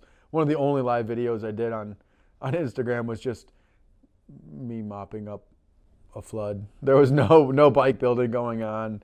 It was just me pushing a squeegee and a mop vac and a shop vac, running a shop vac and a squeegee to suck the water up, and that was it. Yeah, I feel like it could be like hilariously monotonous, but also fun. Like you leave it up, you keep a computer up with the chat or something. So like every once in a while, you might walk by and be like, "I see you." Well, I mean, to do that, to interact, that'd be good to like build a little wheelie cart that. Oh, because it's. I mean, a lot of the shit. When my hood's down welding, I can't use another hand, but otherwise, I normally have two hands. Or one hand on the tooling. If you're like, let's say you're just tacking bridges or something, and you're like, have it there, people can watch you do it. Right. In between, when you're taking a break, you can check the chat or whatever. I think it's pretty obvious that you're working, you're not going to be able to interact nonstop. Yeah. I mean, that's if it's not obvious, and fuck off and watch something else. Yeah. I'm not going to do that. I mean, that's why I don't post a lot, because I don't have enough time to go off. But answering a couple chats is a lot easier than writing a post and checking it over and editing a small video. And I mean, that's a 15-minute process if it's a video. Yeah. Well, the upside is if you don't have to post. Like, you can set that up to auto post notifications every time you go live. Oh, shit. So as soon as you hit live, it's like, hey, I'm going live, building bikes right now. You're like, oh, interesting. I should do that, because like that's when, even at FBM, the thing we noticed with the shops page, like if we posted a video of Dylan and I riding versus a video of us building something, we got much more interaction on the shop shit. Like building stuff. Yeah. They didn't really give a fuck about the bike riding.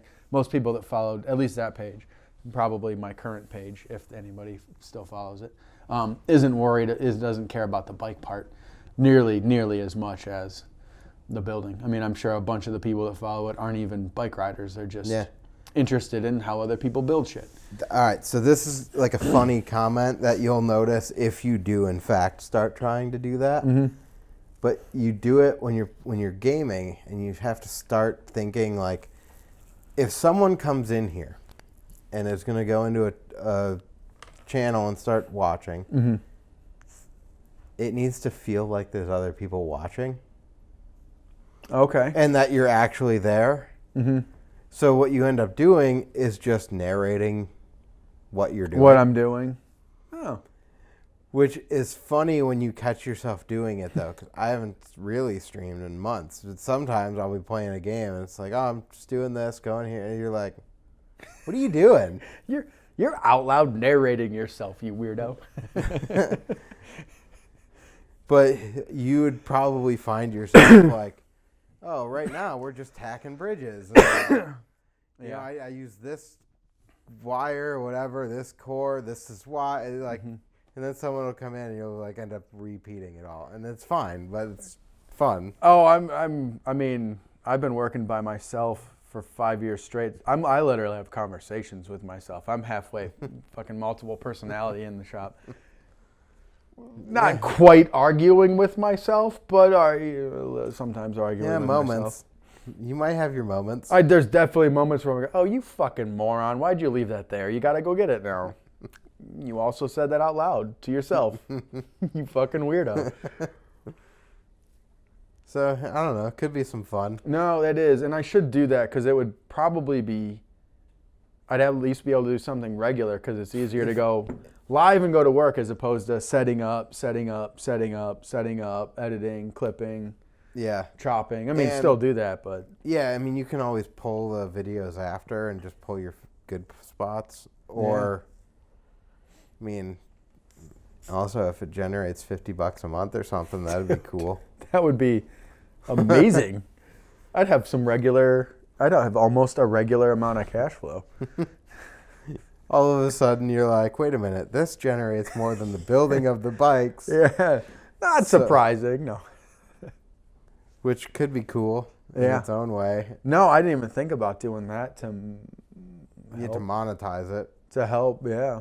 So, yeah, we'll talk about that. Like, I think it was 50 followers to be able to monetize. That's not many. 50 followers, you got to stream like 5 times within a month, and have 3 continuous views. Oh, okay. Which you count as very one of minimal. them. You count as one of them if you got your thing up. Oh. And then you just get 2 friends. Yeah. They're like, hey, I need you, like, for the next couple weeks, I just need you to turn this on anytime I see it. Right. I'm going to send you a text. You go turn it on, and then go back to being to about your day. No shit. So what's the money in that? Where does it come from? Do you have to pay to be part of it? So once you're monetized, there's kind of interaction stuff where people can drop just money on your page. And it kind of hops up. It's got some little animations. It's hype. It's just fun to do, I guess. Nice. And then there's subscriptions. So Okay. if once you're monetized, it'll run ads on your channel. Oh, okay. So anyone watching, when an ad plays, you're going to get paid for the views on the ad. Oh, cool. But they can subscribe for $5 a month, Mm-hmm. and you get $250 of that. No shit. And then they don't get ads. Oh, okay. So, like, with Prime, you get a free sub every month, too. So, like, I can use my Prime subscription to subscribe to you, and you get $2.50 for free. Oh, that's neat. So, like, if Carrie had a Right. Prime account, you guys could subscribe to yourself, because you're already paying for it anyway. Yeah. You get that money. And then anyone else in your family, you're like, look, I know you're not doing anything else with this, so just do this. Just do it. Yeah, keep it coming in here. Give me some of my fucking money. Right. So It's give free. me some of the it's money free back. for you Right.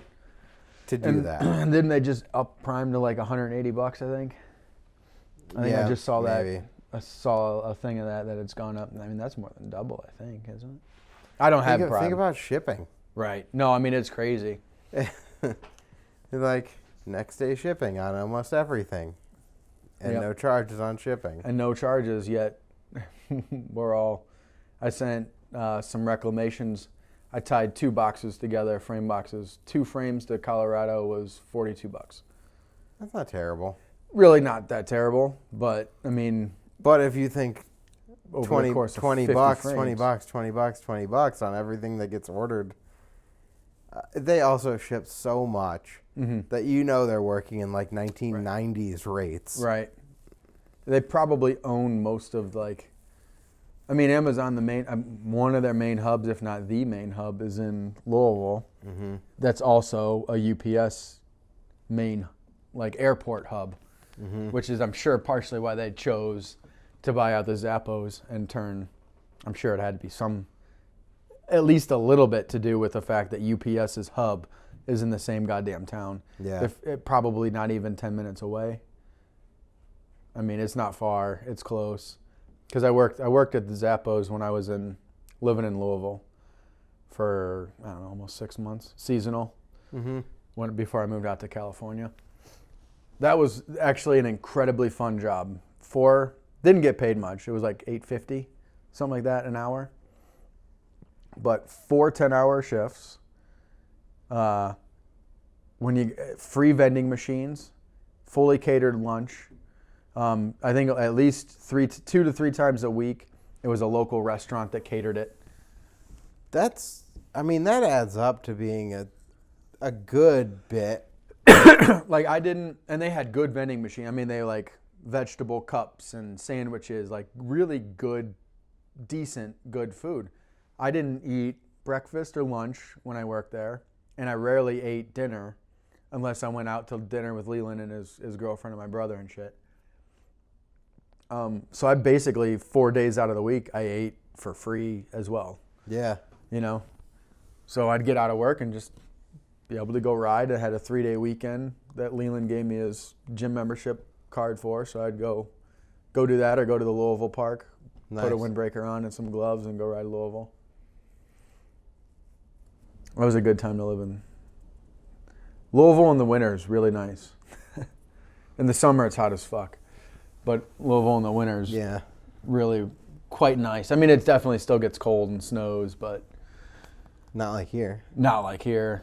I mean, I think my brother had to ride Fidz's motorcycle to work when we worked at Zappos once. And he was riding a motorcycle in the winter in the snow. I think we lived 15 to 20 minutes away from where Zappos was. And also they had attached to the warehouse was the outlet store that was always 50% off. And then every other payday, employees got an extra 55% off of the already 50% off on everything in the store. 25%, 20-something% off.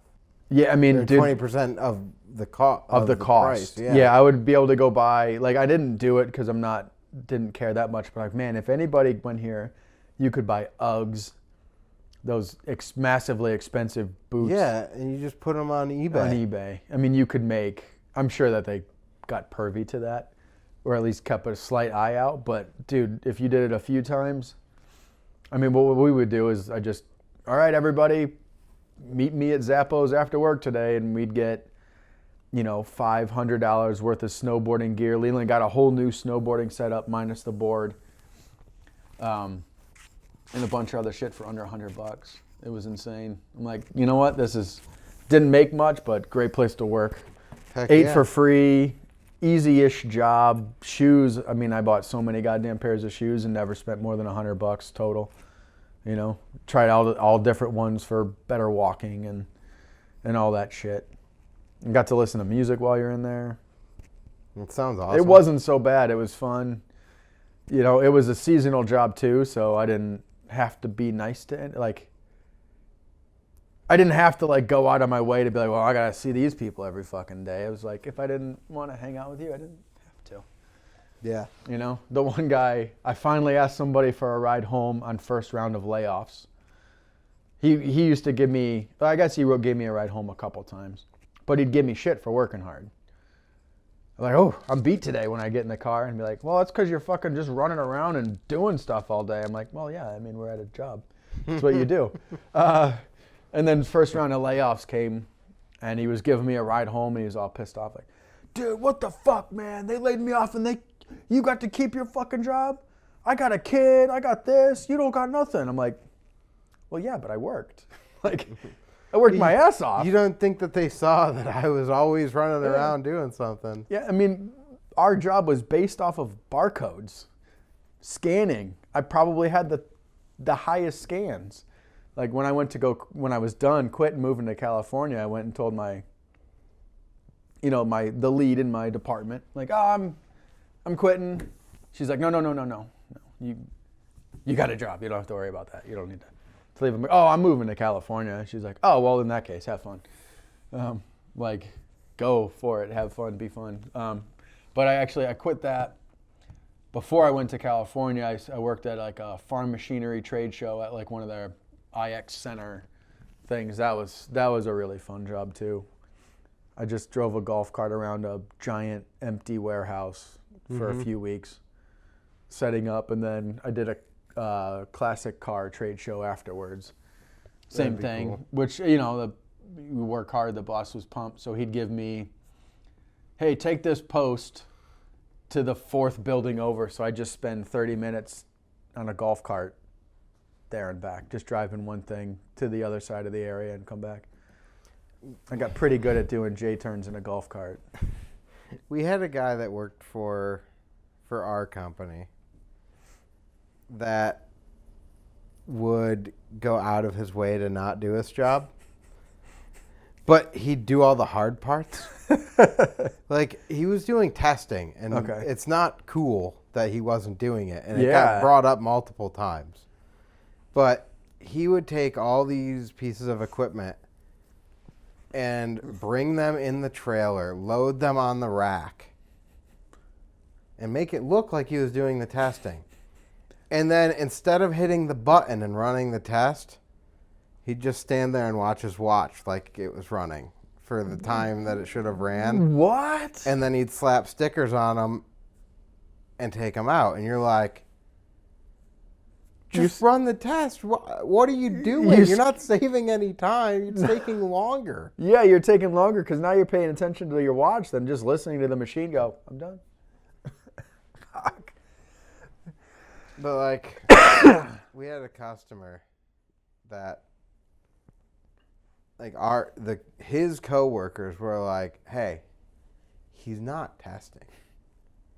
And then they're like, are you sure? And they're like, listen, you don't hear it. It's not running. And they go, check this out. And they unplugged his trailer from the wall for an hour. Oh, no. And it just kept bringing stuff in, taking it out. Whoa. And then they confronted him about it. Yeah, Like, you can't. You're going to retest everything that you did today. And you ain't getting, well, I'm sure they did. You're but not like, welcome back here. no, you're not getting paid for half that shit either. Fuck, that sucks. That's weird. I don't get people sometimes. You're making it harder. Yeah. But it's like the same thing. Like how long does your day last if you spend the entire day avoiding work versus just doing the work? Mm-hmm. My dad, he just retired. He's like, dude, that was the last COVID. Everything was so slow for him. He made oil pumps. He was a tester for oil pumps for like military planes and commercial planes and shit. Mm-hmm. He's like, dude, he's like, I tested one pump today, and he had to work like 10 hours. He's like, it's a half-hour job. So he just had to find 7.5 plus hours of wasting time. Yeah. And he couldn't go home. Like, he had to be there. And he's like, fuck this. It's bad. It's annoying. It's bad. Yeah, I like to be busy. Let me get this, especially if it's a job that you don't really like. Obviously, he didn't like that job. That's why he didn't do it. I'm assuming. But like, especially if you don't like your job, why the fuck would you make it take all goddamn day? Or at least feel like it, you know? I don't know. I mean, and why would you do the hard part? Right, why would you do the difficult part? Not the easy part that actually matters. Well, I guess the other part you have to do to get to the easy part. You have to do that part to get to the easy part. But still, you got there. Do the part that matters. I guess if one failed, then you got to go through the rejection process, and it's like... But there's a reason it fucking failed. Well, they were doing dielectric testing, like all the lineman equipment and all your hot sticks and poles and all that type of stuff. Like, dude, you'll kill somebody. That's kind of fucking important. Which is why everyone turns you in every time you start cutting corners. Yeah, that's awful. I'm glad we don't own that company anymore. We sold it. Okay. So it's like not our problem. Yeah, that's a good idea. If it's continually something, like separate yourself from that situation. But that was, I don't know. But you see people do it all the time. Like, they wander around slowly and don't get anything done. You're like, or you could just work. Just get something done. Your day goes by, things get done, things don't get procrastinated. I had a machinist that I worked with at the one place that I was in engineering. He's in the tool room. Mm-hmm. And I would take stuff down to this guy and it'd be like, hey, I need one of these or I need two of these. Like, and it was just, that's going to take like all day long. And he'd complain and complain. And the whole time he's pacing around the shop and complaining.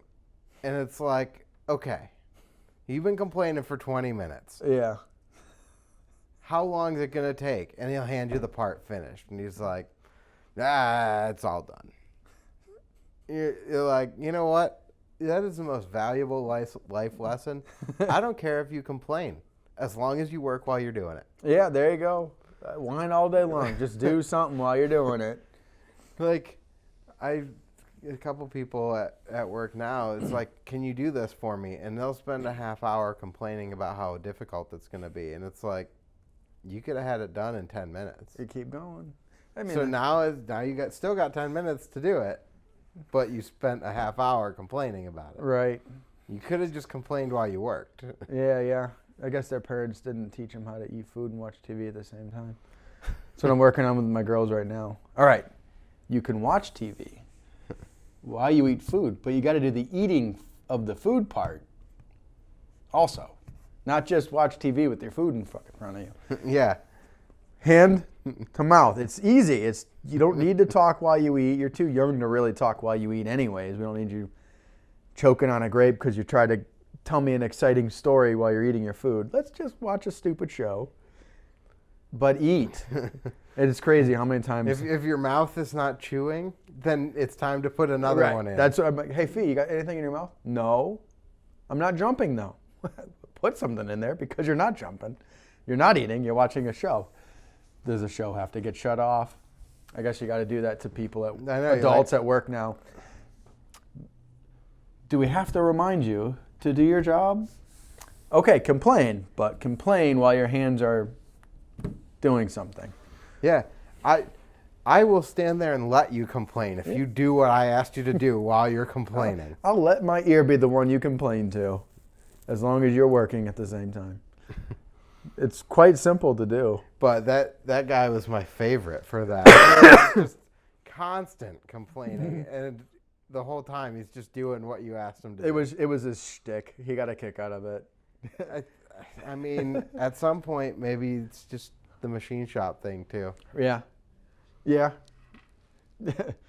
Enough people around enough cynical people all day, you just kind of have cynicism that pumps through your blood of, God damn it, making me do this fucking part. All right, here it's done. Yeah.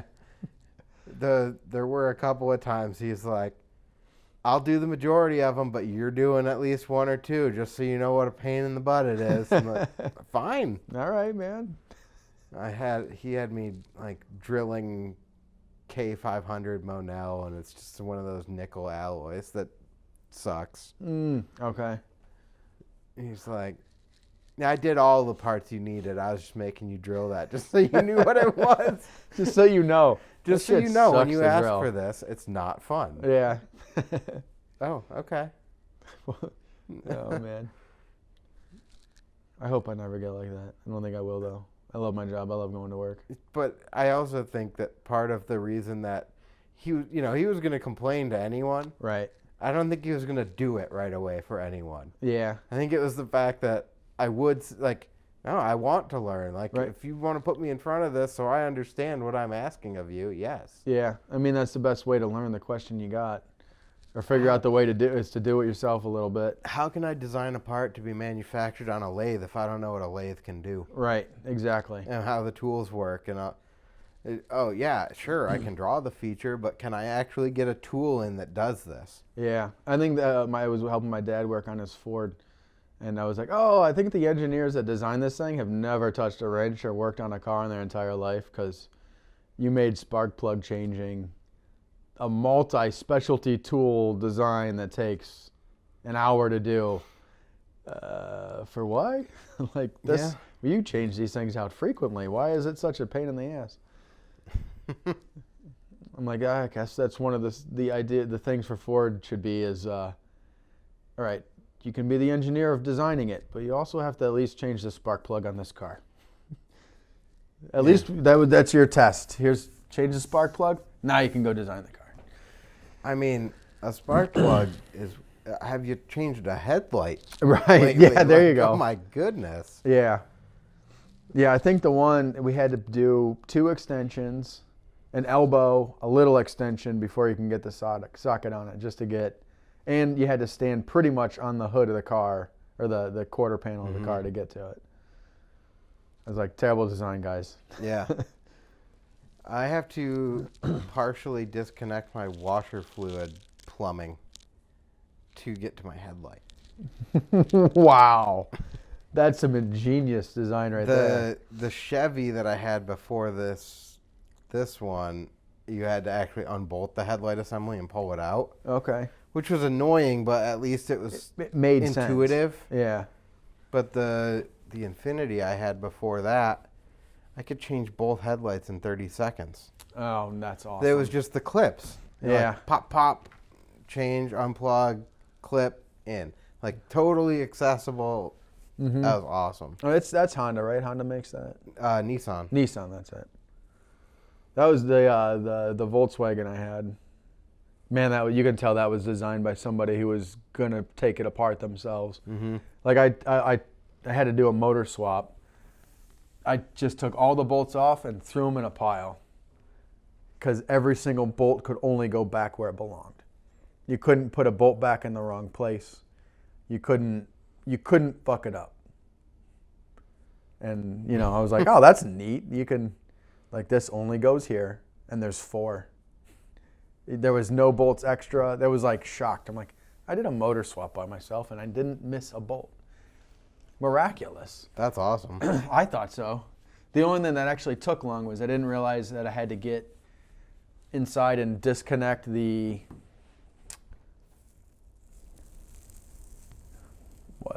plate to the transmission. I had to, if I disconnected one piece, it came out much, much quicker. The other one I had to like wiggle it and pull it and get it out the way I did it. I put it in easy, I got it out the difficult way. And I'm like, oh, well, that's not really that bad. I got frustrated because I'm like, why won't this come out? Oh, you forgot one. But it went smooth, other than that. But, yeah. That's fun. Tangents. I mean, that's the better way to do it. That's me. It's the better way to do it. Right. If we were just trying to do Q&A on what you're doing at the shop, it'd be like... boring. Okay. Yep. And quick. Right. Especially if, like, yeah, you know, we were slow. Now we're getting busier. Still kind of slow. Could take more work. Thanks. Yep. Yeah, right. Nice and quick. I do got a big project that's going to come in the works. That's going to be fun once we actually start on it. I got Tech Bike Co-frames coming up. Trevor Wattring and Dustin Reese's stuff. Those are fun to build. The Nowheres, I'm going to do some, I think 22s this year and some 18s. Did the Nowheres, I know you've done a handful of them now. Did they get easier to build now that you've had a few behind you? Are they still kind of... yeah, I got a good process down for them now. The only thing I really would like to do is change how I do that brace tube. It's really, really, really difficult to keep centered, and especially centered to itself. So I think that's one that might be ideally a laser cut part. I just need to build one without the piece and then really take good measurements to come up with an actual drawing and get a prototype or two made. Cool. Because it changes, that tube itself changes quite drastically between the two top tube sizes. You know, any standover height change, top tube length, it changes that piece up completely. That's kind of interesting, but makes sense. Right. Just wedging between two weird angles. Yeah, and like the one time I was like making one, I'm going to see if I can make one that'll work for both. And I had to do too much grinding. I was like, all right, if I got to do like a little bump, clearance bump here and fit it, that'll be doable. And I'm like, oh, I put it in. I'm like, oh, that's like 3 or 4 degrees. I can't grind 3 or 4 degrees on every part. That'll fucking take forever to have a good fit. Yep. Yeah. And then you're gonna wear your grinding disc down to where I got to keep rolling it and changing the angles and to make it, you know, stay true and tight to the fit. So I gotta come up with that or a more rigid fixture for the lathe, because the table won't move. I started doing my bridges on the lathe. I got that from Ben at White House. He made the bridge holder for his lathe and started using that, and then I saw that. I'm like, that's fucking genius. It will never move. Because before the fixture we had at FBM, the table would eventually slightly start to move, so I'd have to readjust bridges every 5 to 10. Just check every 5 to 10 and then give it its little tiny bump back to keep it centered with that lathe. No movement needed. It's impossible for it to move. That's awesome. It's because it's just all one solid piece, no adjustability at all. So I'm like, oh my God, I wish I would have, although we never had a lathe at FBM, except for, I think we borrowed Derek's for a year. Yeah. Or 2. Did you even end up really borrowing it there, or was it like he was still just doing stuff for you on it? I used it. Like it was at the shop for a little bit. I made a couple fixtures on it, but they never bought it from him. And then we had to move. I think he came and got it when we had to move out of JC. Yeah. Out of that building when the landlord didn't pay his taxes for the last 17 years. We got booted. It's good to know you can make 17 years, though. Well, so I guess the dude's dad worked for the IRS at one point. So he knew the minimal amount to pay and, you know, the right time to pay it to just keep it going. And then after 17 years, I was getting ready for the 21st birthday party we were going to do ramps out back. So I started, there was a loading dock. We were going to put a rail down and quickcrete the loading dock to be a ramp. Like a tight barrier type feel, quarter pipe. So I was like, the one day I was spreading out, filling in all the cracks. I went and bought like $100 and some worth of quickcrete. I was filling in all the cracks, the gaps in the loading dock, and then a guy comes, "What the fuck are you doing to my building?" Looked at him like, fixing it. We're going to have a jam out here.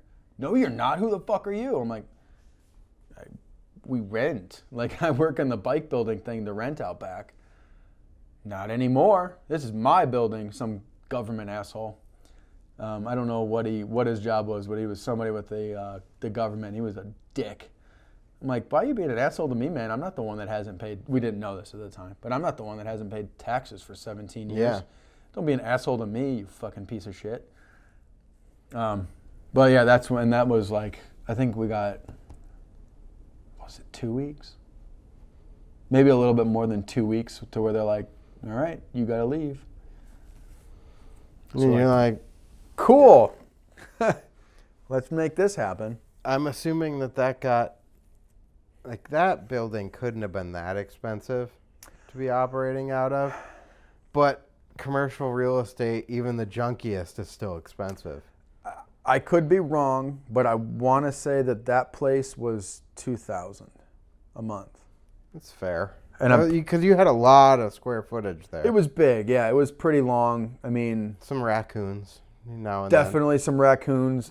We had, it would rain in the spring because of the coldness of the building would be so damn cold that in the summer we'd open the doors up to get some heat in there, but it would just make the ceiling condensate and just rain on us at work, which was crazy. And that's when they bought, Herbals bought a heating system for FBM. It was after the first year of rain.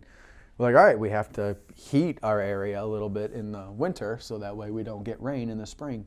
Yeah. And also it's not 20 degrees because below East Coast would get cold, but it was all underground, so it was like... Yeah, it was insulated. Right. It at least didn't get cold enough that everything froze. That place, everything would freeze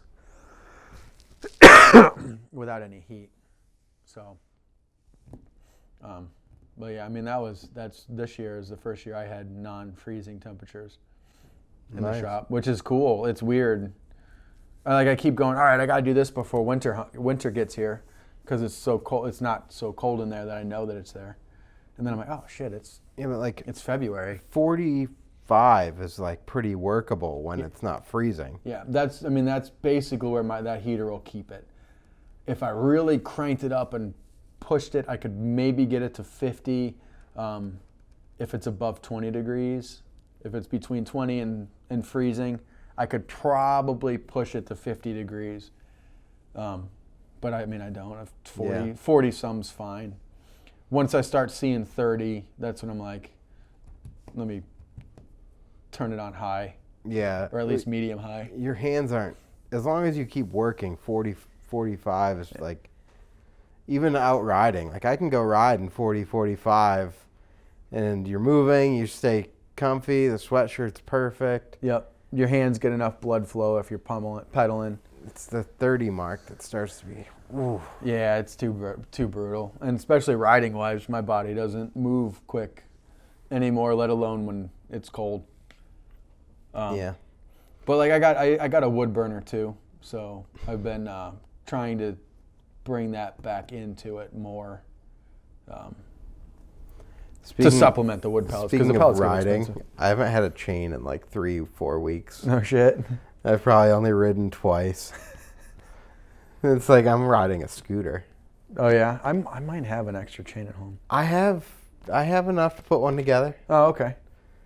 I need to, like, I don't know. All my life and my stuff is just in storage and in limbo. So I've got a nasty enough burr on my sprocket that it kept grabbing the pin and ripping it out of my chain. No shit. So it would like half pull it out at least every season. Huh. And I'd, get it back in and like it ripped itself out finally, real bad. You need a new sprocket.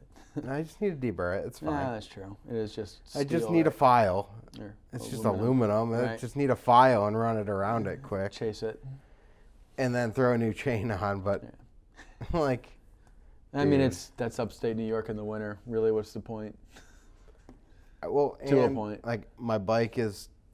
I had to get it out of my car because I needed to go pick up equipment for work. Now it's in the garage. I haven't gotten it out because it's cold. And, like, at some point, I just need a workshop again. Yeah.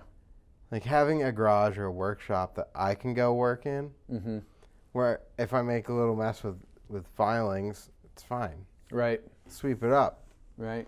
But, like, this is kind of my workshop right now. Yeah. Yeah, you need to get, like, a pad if you really want to get into that. But, like, everything I get, it just sits in that room. And, like, we've been contingent on a house for 3 months now. Oh, yeah? You guys have kind of found one then? We put an offer on it. We got it accepted. They have our down payment. We had a closing date. You do or you don't? Did. Okay. And they pushed it? They went in to pre-sign all their documents to go, wait a minute, we don't own this house. What? What? Yeah, basically that's how I feel. How? How do you not know that you didn't own a house? Because Yeah. the guy's dad owned the house. Oh, okay. But he died in 2019. Oh, and nothing officially went through. They never filed the estate. So it's... You got to wait for that process. Could be a month, could be 9 months, could be who freaking knows how long. Fuck. And if there was something else on the market that we liked, like we can kind of do whatever. But also, we can just hang out. Yeah, what do you do with that? Will they fund you down? I mean, I'm sure you'll take some sort of hit. I could ask for that just because, like, it's not paying interest in your account. But it's not that much down. Oh, okay. So it wasn't like the 20 down to hold. No, it's Okay. it's 2,000. Oh, all right. I mean, it would be nice to have it in my bank account and not theirs, but Yeah. no, I'm sure they're gonna have, like, they got to file the estate because it never executed the will. They need to, hopefully, and I don't know any of the details of the legal side of this. Hopefully, there's no other family that's going to contest this or that. God, is yeah. there. Fuck to think about that. So, with that, they got to make sure that this guy had paid all of his taxes and everything. Figure out what the liabilities are. Make sure that there's no, like, second mortgage on the house or a reverse mortgage that then the bank technically owns it. Yeah. I'm assuming that on paper it was willed to this guy, which should make things smooth. Right. But that's always optimistic thinking. Right. Which is never not always how the outcome comes. And, like, he's got to file the estate. He did. He's filed it now. But it all needs to go through court, and then they need to decide if they can free the house up. Or if they have to close the estate first. They may be able to sell the house outside of the estate, and then the money goes to the estate to pay off all these other debts. Oh, okay. If there are any. That almost seems like the most logical way to do it. Yeah, but I think they have to make sure that there's enough asset and return for it to go through. Yeah. And that there's no contest to it. So, I don't know. We'll see. But, yeah, it's kind of wild. No shit. Is it what you guys want in a house? Yeah. Cool. Yeah. Not sort of settling because you're sick of not having one? It's the first one that when we looked at it, we were happy with it. Oh, I'm cool. settling in the price realm. Gotcha. Because it's more than I want to spend, but it's kind of what we want. So. Right. I mean, at this point, unless you want to keep waiting, you're going to have to settle at about a price. We're not quite low enough yet. Well, at this point, I've been contingent for 3 months, and the market is dropping. Right, yeah. So you're going to want to almost reevaluate your offer, too. Possibly. That might even be worth bringing up. Be like, I'm sorry, but... It ain't valid because the guy didn't have the right to be signing a contract. Right. So if you have to, you can easily pull that in. Be like, I'm not the one that fucking balled this whole thing up. This is you jumping the gun on a sale for a house that wasn't yours. The agent Legally. should have checked before they listed it. Yeah. You checked that this guy can actually sell the house. How is that overlooked? I mean, right? I just put yours on the house market last week, John. Yeah, exactly, right? Did you know? I was wondering why I had some strangers showing up looking at me confused. Yeah, wouldn't that be the first thing you would do as a real estate agent? You would think so. What's the very first thing that needs to go? At least the lawyer. Right. So on like both sides of it, it's just weird that it got as far as it did. Yeah, to them accepting a payment. I think or an offer. I think the guy is a junior, so the name may have matched enough that. Okay, I'll give him that. That's logic. I could see that. That's an honest mistake, not a negligent one. Or more so, I guess. Yeah, right. It's not like it's still negligent. Paul was trying to sell John's house. Well, right. How? Yeah, Paul was my renter. Why was he trying to sell my house from underneath me? Yeah. And also, though, like, glad they realized it before. Yeah. Because there's an entire possibility, if that had gone through and no one caught it, that like years down the line, like all of a sudden, try to take your house from a house. Yeah. Imagine that kerfuffle. That'd be you walking into a courtroom with the back of your hand against every lawyer's face you see. Asshole. I'm out on the street now with no house. Well, that's one of the primary concerns with everyone that I talk to, though, because like, think if I had thought we had a closing date and I gave notice to a landlord that I'd be out or something. Right. Or even if we were selling another house to someone else and now they're contingent on it, like the effects of something like this could be pretty drastic. Mm-hmm. And they're like, do you have a place to be? I'm like, yeah, I'm kind of lucky in that regard, but right. Like, otherwise, I think this dude would have to pay for it. Mm-hmm. Yeah, I mean... Like, if we had to be in a hotel for 6 months while they got this rectified, pretty sure that would be on them. Yeah, you wouldn't. Why would... There's no way that would make you pay for it. Like, I won't say that. There's a good chance that they would try to make you pay for it. There'd be an argument for sure. Yeah, there'd be a lawyer getting involved in that one. But yeah, that's where I'm at with that. Cool. Hopefully it works out. Mm-hmm. Where's it? It's in Vestal? Appalachian. Vestal Schools, Appalachian. Cool. That's kind of where you want to be anyways, right? Vestal Schools. Yeah. Vestal Schools, Appalachian taxes. They're not any better. No, they're not. Damn. I guess you're in Broome County still. Oh, no, that's Tioga. Is it? Tioga's that much too? Fuck. I guess that's New York now, right? It's just there. Yeah. Or it just feels high because my PA ones were so low. That would, I mean, my parents moved to PA, and my mom's like, it's 400. I'm like, cool. She's like, no, like a year. I'm like, I know what you mean. I know that your taxes in bumfuck nowhere mountain town PA is not 400 a month. I mean, mine in outside of Pittsburgh, they were 2,500 a year. That's where we're about 26 right now in Newfield. This will be like 6,000 or 7,000 a year. That's crazy. That's crazy. That's a mortgage payment. It's a full mortgage payment once it's every paid off. month. Yeah, after you pay your house off, you still have to make a mortgage payment. Yeah. Like a good size mortgage payment. Yeah. Fuck. Yeah, it's crazy. Mm-hmm. You don't ever own your house. No. Because stop paying your taxes. Right? You don't own your house. No, you just think you do. No, not at all. You just gave the bank a bunch of money, and we're going to still take your goddamn house. Double pay twice as much as what the house sells for because of the interest rates over 30 years. Yep. And I'm like, I got pissed off because I was, getting into this when we bought our house. I'm like, they're like 4.1% interest rate. I'm like, oh, cool. And then I looked at the thing and I'm like, at the end of the 30 years, you'll pay 170. I'm like, that's not 4.1, motherfucker. That's 70%. Yeah. Well, it's a compounding. I'm like, yeah, I get that. But why don't you just say it's 70% over 30 years? We're still going to have to go to you. We're not going to go Yeah. Well, wait, let me not do the 70%. Let me pull 100,000 out of my ass. Yeah. No, we're still going to have to accept the 70, but at least you're not fucking lying. You know? Like if you pay it off early, it's less. But if you take 30 years, you got 70%. Don't lie to me. Be more straightforward. It'd be convenient. Everything's up like 6.8. So you're at like 100%. Wow. Yeah, when we bought our house, it was like a good time to buy a house. They're like, this is like the lowest housing rates we've seen in a long goddamn time.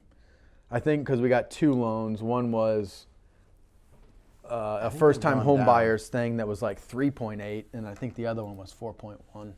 I might make out on this because I think that the housing rates have gone down. Cool. Now I gotta check. Oh. Probably at least from when you first put in the offer, right? Oh, yeah, they were like 6.8. They were 7 something last year. Wow. But what are they right now? February 2023, they're 5.25. Oh, damn, that's a lot less. I would definitely want to at least re-talk to the bank maybe. Well, I haven't signed anything yet. Oh, yeah, so you don't really even have to, huh? Yeah. Oh, you know what? It might still be 6.3. The like variable where it's fixed for 10 years or whatever. And yeah. Flexes are fixed for. That is like 5. Okay. But next year it could be 7. No, it's fixed for 10 years, and what I keep saying they go is, fixed for 10. if I'm going to pay 7% interest rate, I'm going to refinance in at least 10 years anyway. Right. The problem is if you don't understand that you have to reclose. Oh, no shit. So it's like buying your house again. You have the lawyer fees, you have the closing costs all over again. No shit. So, like, do you make out? Yeah, right? Because you're going to have what? I think ours was, our closing and lawyers and everything came to like 31, I think. Yeah, probably. When we bought our house, I believe that's what it was. Yeah. It was right around 31,000 or 3,100. Oh, no, I think mine are going to be like 20. Oh, wow. No shit. That didn't include our down payment. That was just, no, that wasn't. So cash to close with the down payment and everything will be about 20. Oh, okay. Cool. Yeah, no, you're right. Probably a refi would be like 5. Yeah. Which, yeah, I mean, you wash that in. It's going to get washed right out to normal rates pretty much anyway. Maybe. Or at least close enough that, like, but at this current moment. If stuff goes back down to 3 something, 4 something, yeah, you might. That would be worth it, for sure. I mean, not in the time, but overall. And if you just pay extra on it the whole time. That's one thing we don't. I can't wait to actually be making livable money again as opposed to like scraps. So that I can help pay our mortgage down quicker because I would like not to pay 70% or $70,000 interest. That'd be nice. It would.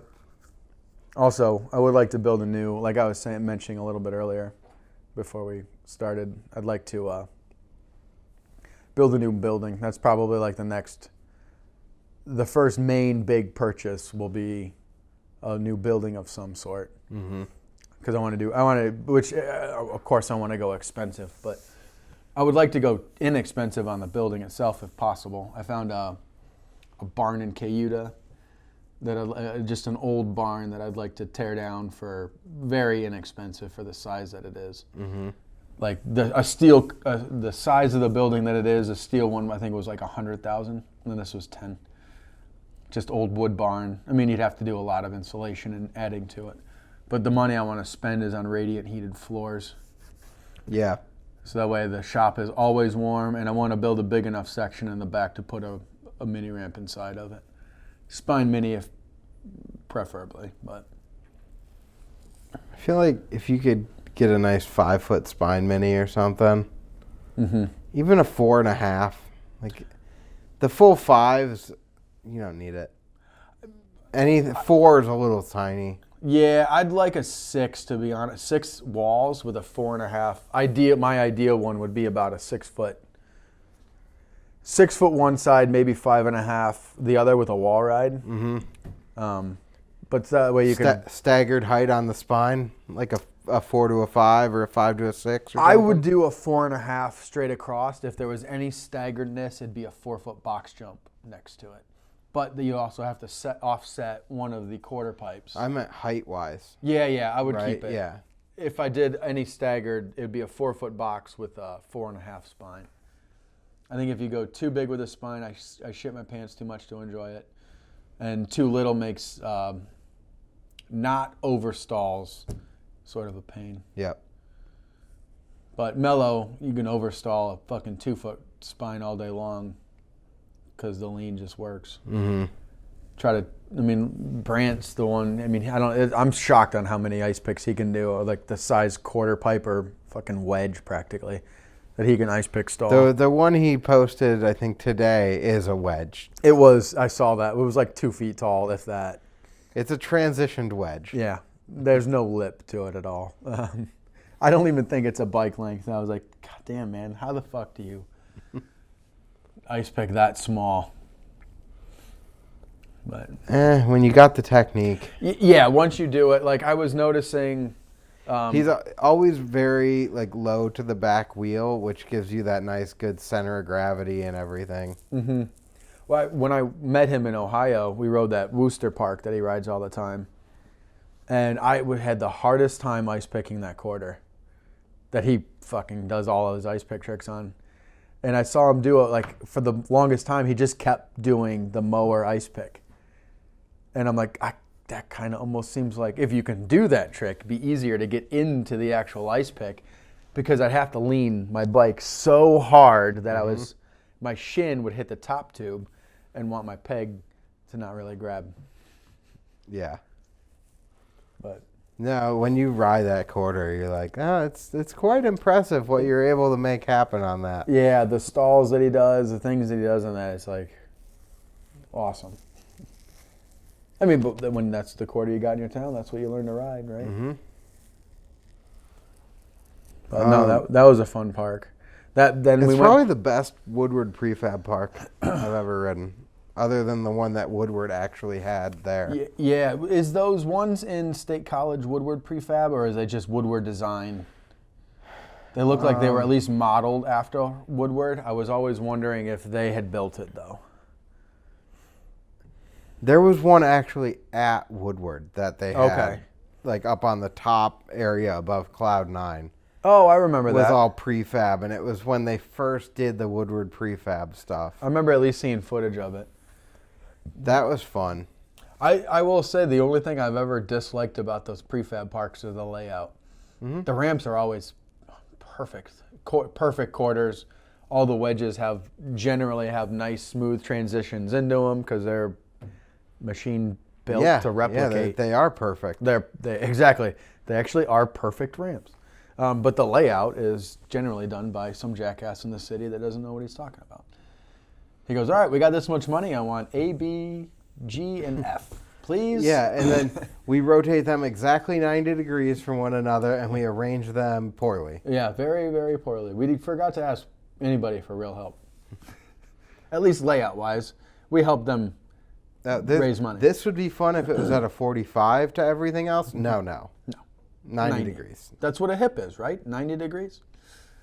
Sometimes. Yeah, so the quarter pipe for going at that hip should be perfectly 90 degrees to the other quarter pipes. Mm-hmm. And you're like, yeah, but that's not the way the traffic flow goes. Not at all. I'd say Vermilion in Ohio, they had a fun prefab setup where the hip might have been 90, but your landing into the hip was 16 feet long. So you could actually utilize it. And then they had a good 5.5 to 6 foot quarter on the other side to handle all the speed you would get off of that. That's cool. Yeah, I was like, you can have nice prefab layouts if it's done well. But I'm trying to think if there were any other prefab parks I've ever really ridden that were good. Chittenango in Syracuse. Okay. That's actually how Isaac built some ramps modeled after that. So they're like, it's like an arch bridge design, all made out of flat bar steel. So the most inexpensive material you can use. Oh, duh, of course. Prefab Sheridan in Pittsburgh. Oh, okay. The one with the big, like, 6-foot quarters and the flat rail and all the... I don't know if I've been to Sheridan. I think you'd know it if you saw it. Probably. I'm sure I've seen video of it. You definitely have. The only prefab I rode in Pittsburgh was at Imperial. No, not Imperial. Yeah, Imperial. That's the one with the bowl and the prefab up top. Right? I think Yeah. so. Yeah. What was the park that I rode when Glenn and Tom lived there? It was 2 square bowls. Polish Hill. Polish Hill. That was the only park I rode in Pittsburgh for a long time when I'd go visit.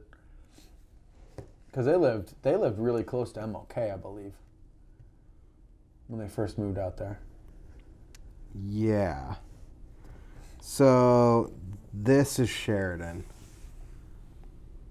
Oh, okay, yeah. I've seen a lot of Doyle clips. Yeah, that's this bowl. Okay. Like the 3/4 bowl. But Yeah. that is the best prefab park I've ever ridden. Yeah, that was when I saw Doyle do the tail whip to fakie, and he kind of did it in an alley-oop fakie air. And I'm like, oh, that makes so much sense to doing that trick not straight, like kind of give it a little flow so it helps, makes the trick work. Damn, that looked good. I know what clip you're talking about. I don't remember what video. Yeah. But I know what clip. Was it the system video? Maybe. I think it might have been the system cycle video. That was a good one. I used to watch that video a lot. But that park, Yeah. those quarters. I never rode that butter. one. Oh, I rode the one near Brad's house. That's a prefab place. Penn Hills with all the gray and like some movable ledges and stuff. Yeah. There's a mini ramp, but it's more or less street stuff. Yeah, and it's a spine mini, but it's like 4 feet Yeah. wide. Yeah. Yeah, that thing's terrifying. It's absolutely terrifying. The mini ramp side of it is really good, but that spine is really narrow. Mm-hmm. It's probably 8 feet, but it feels But like still, it's 4. it's mine as well. Yeah. No, I rode that one. I haven't been to Pittsburgh a whole hell of a lot recently. Didn't do a lot of street riding there. You know? When you go, I don't know, there's like a lot of other stuff to do, so. Mm-hmm. Well, and like when I went with Glenn and Tom, they were skateboarders, so they didn't venture long distances, you know, like we would. So we'd ride MLK and then go downtown. Yeah. But I know it's just like any big town, all the spots are on the outskirts. Mm-hmm. Especially in that town. I'm sure there's a lot of dead man because that place is so steep. Yeah. That's why I've always thought Ohio's good, because it's in them rolling hills. That's why there's so many good spots, because it's hilly, but it's not deathly steep to where all the handrails are just nosedive into the ground. 40 stairs. Yeah. There's, I haven't really ridden all that much street in Ohio. A lot of Akron. Yeah, That's really nothing in Columbus. I've ridden a couple of parks around Columbus. Columbus has so much street. I remember we used to go down there right after Can I Eat came out, and we found half of Stephen Hamilton's part just riding around Columbus and the surrounding areas of Columbus. We found that roof. It's in a college, I think, north of Columbus. But that one roof that he did, I think it was a 450 on in the Can I Eat video. Okay. He's ridden it somewhat recently. I've seen some other clips. But, dude, we shit our pants when we found that. We're like, what the fuck? Speaking of like Columbus area, did you see that Vinny clip?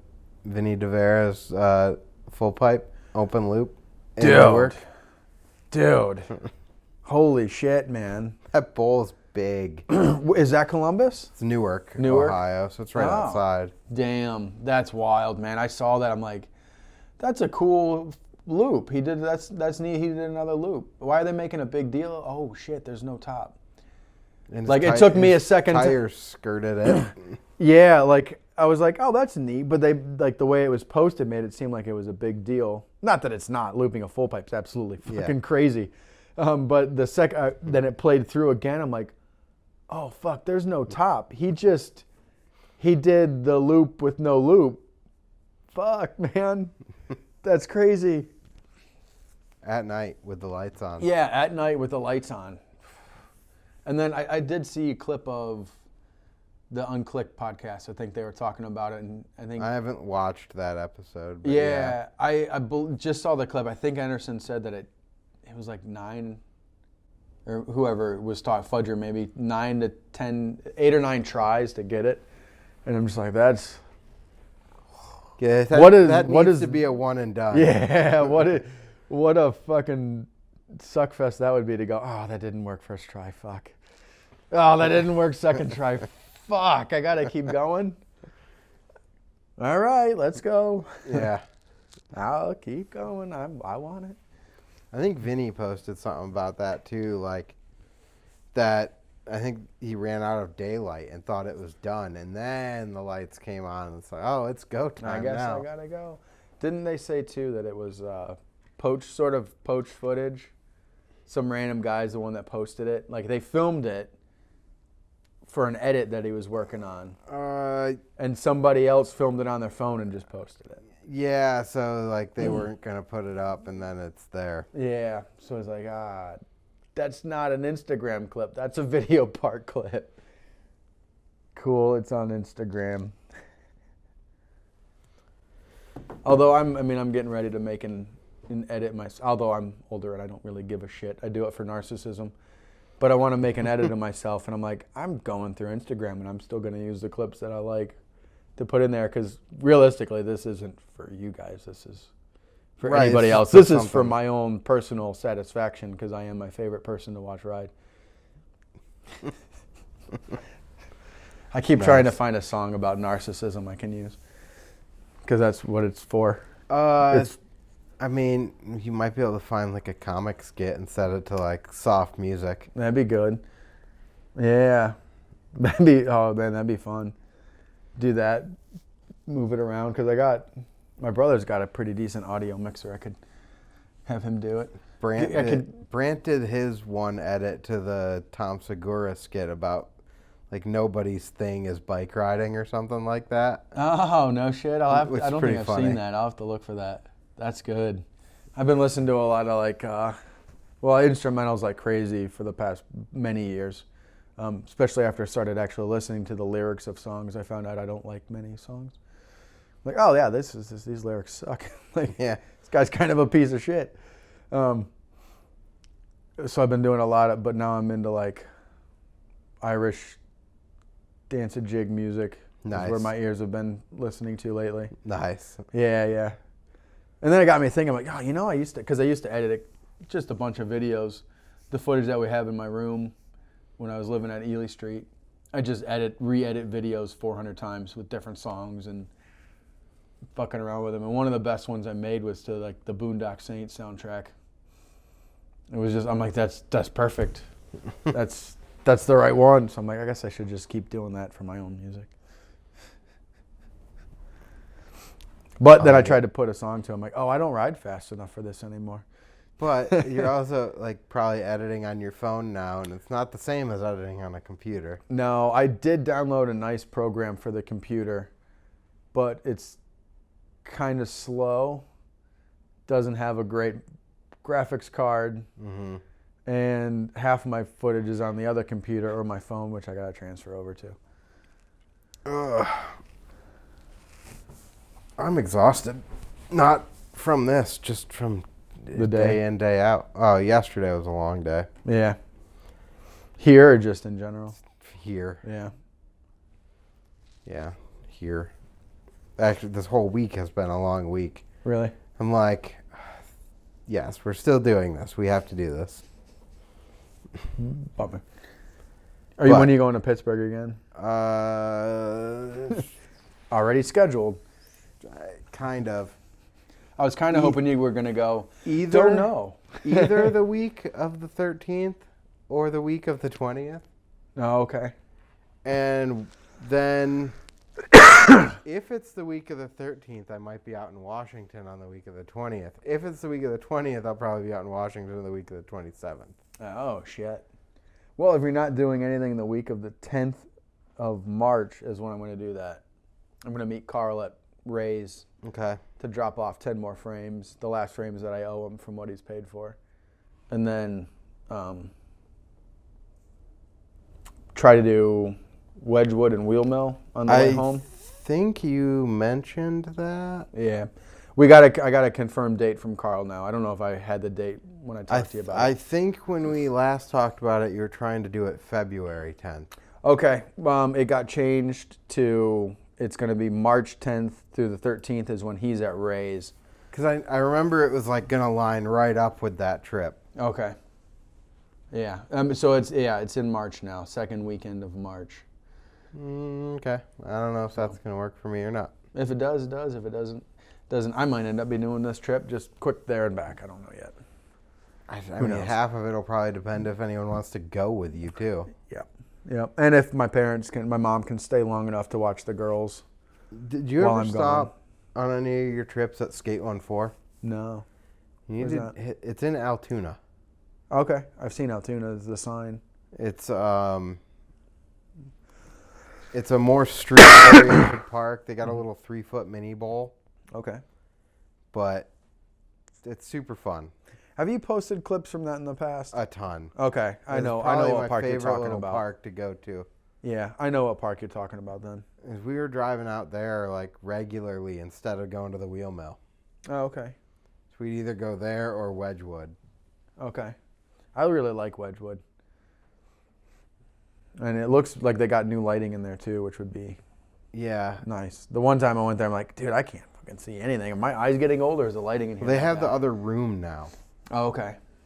So they got like the next space too. Nice. That place has been around for a while, huh? So you know where there's like the micro mini next to the vert wall? Yeah. And there's a Euro gap up to it. Mhm. Well, they knocked the wall out through there. So there's another wedge that goes down and then there's a whole other room. Oh, cool. Awesome. That's where all their good lighting is. That's good. Man, that's cool to hear that there's a skate park actually expanding. Yeah. I don't know how it's hard to tell when you talk to them if they're doing really well or not. Mm-hmm. But I know it's supplemented by the fact that they have their painting business. So they do that in the morning and then cool. they just go to the shop and Okay, I mean that's how else are you going to run a skate park? That's I mean that's one thing that we've been talking about, how to do something around here to where we don't have to worry about it not being shut down because it doesn't make enough money. yeah. Because that's especially in the north, massive fact. Summer has to cover winter, or winter. Yeah, other way. Winter has to cover summer. You might get excited, like, damn, we did a good month this winter, and then in the summer you're like, oh, we didn't do a good month in the summer. We did a normal month or the winter. Yeah, we did what a normal month should be, but This month is insanely light. and then you got to look at, can you do it as like skate park as a service more, do you just go with a membership base? Mm-hmm. Yeah, I mean that's the way I'm thinking that it might have to work best. So I guess kind of around here because the scene's sort of so small that you can't rely on patronage. You have to rely on And it's a not club, even that. Almost. Is there actual money in it? Right. Like the scene doesn't have any money. Mm-hmm. Even if it was a big scene, it doesn't matter because there's no money. Right. Like you look at the entire Endicott side of anything, anyone that comes up and starts riding over there, they don't have money. Right. Yep. We had whole groups of kids that would come to HCS all the time, and it was like they never had money. Mm-hmm. Yeah, I mean, the $6 admission was everything they had. Yep. Yeah, so I mean, I guess the way you'd have to do it is a ramp club where there's 6 adults or however many adults you can get. You have to find the place with the lowest overhead. Mm-hmm. It'd be best if you could own it. Yeah. So that way you don't have to really worry about the rent or mortgage aspect of the owning as a profitable thing. All these places still think that their retail space is worth something, though. Like the old Kmart building over there sold for $1 million. Well, it was listed for $1 million. I don't know what it sold for. Mm-hmm. It was listed at $1 million. It's on an old landfill. It hasn't been occupied in 20 years. Yeah. Is that building any good? Right. Yeah. I mean, the roof probably needs replaced straight away. Almost. Is even the foundation and structure of it any good? Mm-hmm. Right. Yeah. Doubtfully. I can't imagine that it's worth anything. Mm-hmm. Especially if it's on a landfill. I mean, the Kmart they built in Binghamton's on a landfill, and look at that fucking parking lot.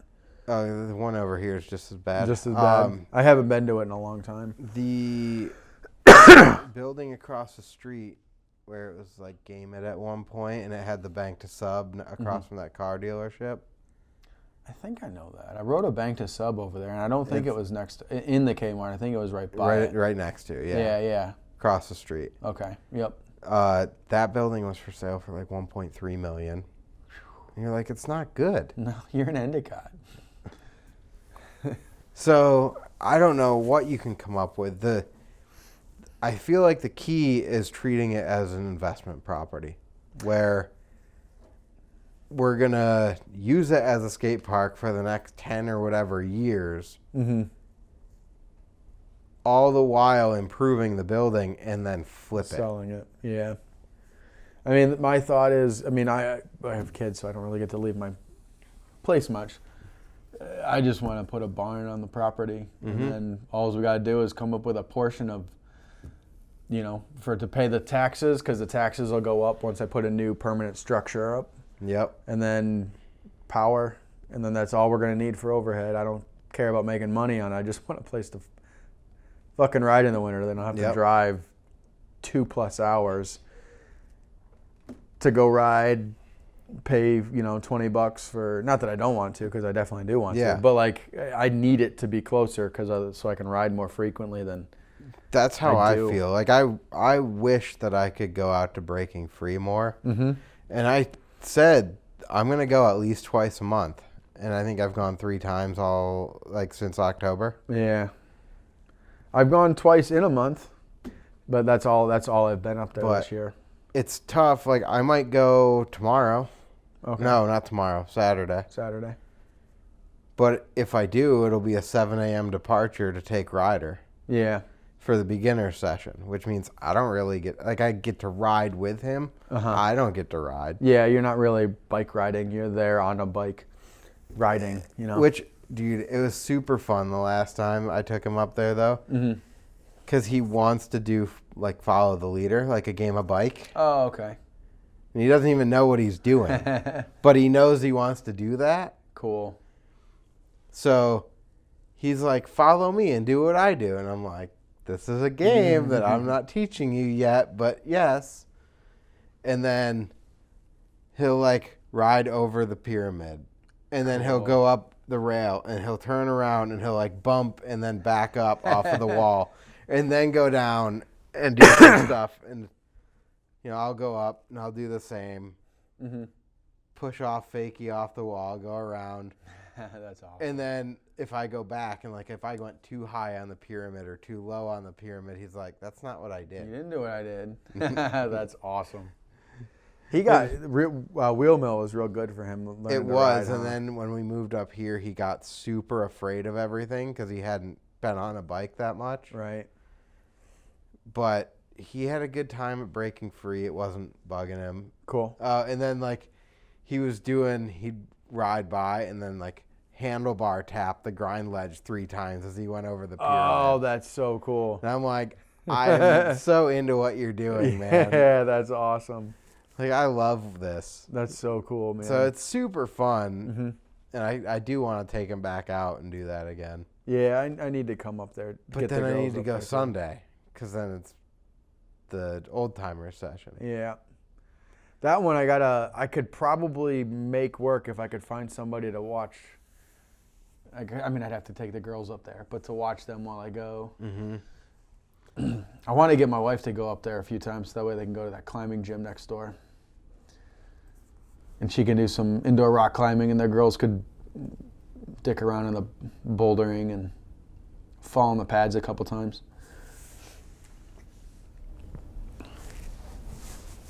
But I've wanted to check that place out at a minimum, but I've never gone in there. yeah, I haven't been in there yet. There's a rock climbing place in Ithaca now that I've gone to. That's pretty fun. There's supposed to be one here in Binghamton soon. They're doing like the world's largest dicks. Oh. Which is going to have a climbing gym and all sorts of stuff inside of it at the mall. Cool. I like that idea. That's a good way to make one of those big box stores worthwhile. Offer something more than just, we'll take your money. I'm very confused by what they're doing here, though. It's like a massive amount of dicks. I mean, they just built a Big Dick's in Conklin, too, didn't they? A Big Dick warehouse? Dick's warehouse? Yeah, so they have Dick's in Vestal in the plaza where it's always been. Up next to Target, so more or less across the street, they have a Dick's outlet where it's all the overflow stuff. No shit. And then just across the river at the mall, they're going to have the massive Dick's. Oh, man. And I'm not... Holy shit. Not really sure why we need 3 Dicks. No, that why we close need together. 3 dicks so close together. Well, because there's a dick hub right up the street. Yeah. Well, I guess not up, but pretty close. Yeah, more or less, like right up the street. That outlet makes sense now, though, having the warehouse there, I guess. Well, the outlet warehouse thing, I don't know. It's just overflow junk stuff. Oh, okay. It's like all the coats that are out of season and whatnot. I went up there thinking maybe you can get a kayak cheap. No. Off season. They don't have any. Oh. Not at the Dick's warehouse outlet thing. Okay. But no, the one at the mall, like where it's going to be a climbing thing and some other stuff. That's cool. That makes sense. I mean, that builds something for people to do, you know, as opposed to just a store where you can go buy their shit. Well, I think that's the new thing for malls. Like if you don't have a reason, real activities there, there's no point. That's one thing that the girls and I have started doing since I had 2 kids. We're mall walkers. In the winter, we got 2 barren malls, Ithaca and Elmira. There's nobody there, so I just go and fucking run around, burn your energy, wear it out, you know. And I'm walking around going, there is nothing in here. There's an arcade. Yeah, there's an arcade. The Ithaca one's crazy expensive. The cheapest game's like $1.50 a piece. Yeah. Yeah, there's an arcade. They just redid the Elmira arcade. That's actually kind of nice. They put a bunch of new stuff. There's a VR game in there now. That's cool. Every time I take Ryder to the arcade, when he wants to go, and I'm like, dude, I'd rather take you right next door to GameStop and buy you whatever game you want, because at least you can take it home and keep playing it. Yeah. Yeah, I hear that. Instead of... Like, I'm going to throw $20, $25 into a Reese's a cup. couple mediocre experiences that are intentionally set to time you out, so you have to keep putting money in. Right. And a sticky like hand thing that you're gonna slap on the window and then lose, or drop in the gravel. Yep. Every time we've gone the past 4. Tootsie Roll. The past 4 times, Fee's like, "Can I get a thing this time, a prize?" I'm like, "No. We're saving your points so that you can get a toy that's actually worth a shit, instead of just, like you said, something you will literally lose on the way home in the van." Or, you know, a piece of candy that Tootsie Roll basically just costs $10. Yeah. I mean, yeah, we had fun. We paid for the experience of the 5 minutes that it took to spend $10 on the games you played. But the one up at our mall across, like there's the main arcade part, and then across they have a pinball arcade. Like, I don't have a problem with pinball. Yeah, you want to dump a couple bucks in, and I don't feel like the game is rigged. Right. Did you ever watch those Mark Rober videos on YouTube? No. He was like a NASA engineer. He does a lot of like he'd help develop some like STEM games for kids and stuff. He debunked a bunch of carnival games, and that light spinny one. Oh no, I know that one. It's set to not land on it, even if you're perfect. They set it up with a microcontroller to do it every time. That was Mark. I mean, Mark Rober did that too. I don't know if that what you're talking about was Mark, but he did that to where he made a machine that it could not be wrong, and he still never got it. Yeah. And he went through like all the carnival games too, of like, this one is pure skill, this one's pure luck. Like they did the rope climbing one, and he's like, this one, there's no trick to it. That's just purely being able to balance, you know. Mm-hmm. And then he got to that one. Well, he's like, low center of gravity and being able to balance. Yeah, right. Because it's you're walking up a rope, not on the rope. So he's like, you got to be. He's like, you could do that one. He's like, there's people. He watched videos. People practiced it. Like they made that at home, so that they could practice it. And then when they went to the place, they could just go do it. And he's like, that's the only one that's purely skill and has nothing to do with carnival, trickery, there's no trick to it. It's just, like the basketball ones are all trick. Yep. Because it's a smaller hoop and it's taller than it should be and further away than what you're used to. Yep. He did some other ones with the bottle ones to where it's literally a trick, you know.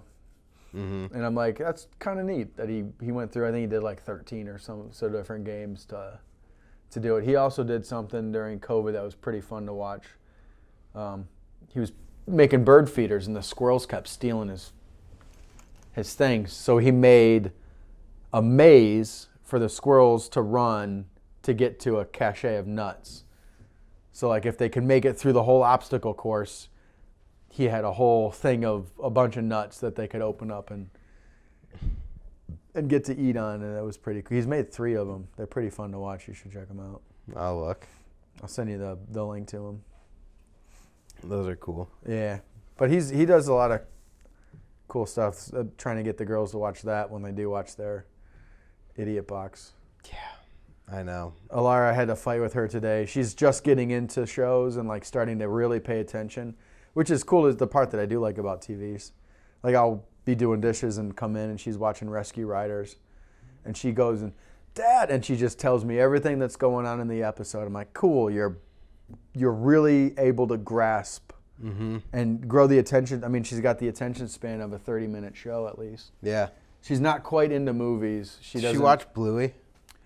No, but we've seen it. Really once. Funny. I've heard that it's good. I think they've watched it once or twice. It's really funny.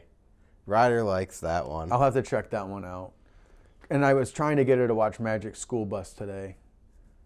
She fights with me at first, and then she watched a few today, and I go, "Do you like that show?" She's like, I like Magic School Bus."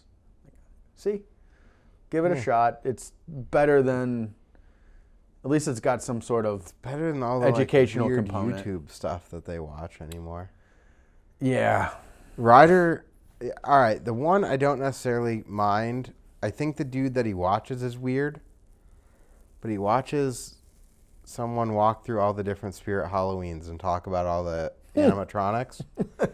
But then he wants to go to Spirit, and he wants to explain how the thing works to you, and he's like, you step on the step pad and it triggers the animatronic to do its thing, and you're like, all right.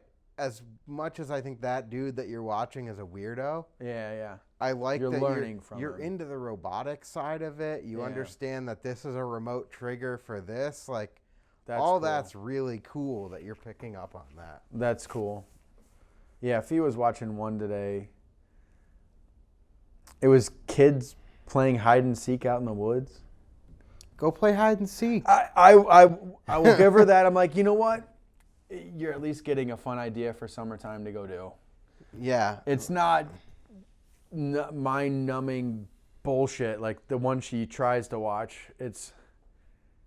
I think it's an adult playing with Anna and Elsa dolls. Yeah. Doing me, Anya and Elsa. They can't say the real name, so they make a name that's like it. And I'm like, this is, Fiona, shut this the fuck off. You can't watch this. Yeah, this person is a weirdo. Dumb. This person's a weirdo. Yeah, person's a very big weirdo in not a great way. You're not watching this. If you really want to watch Frozen, go watch fucking Frozen. I don't care, but don't watch this. This is terrible. Yeah. I'm not doing dishes for much longer, so we're gonna play very soon. Please watch something. Or we can go pretend to play Frozen, but we're not watching someone pretend to play Frozen. Yeah, and definitely not doing it while I'm in the room. I don't want to listen to this shit. Yeah. It's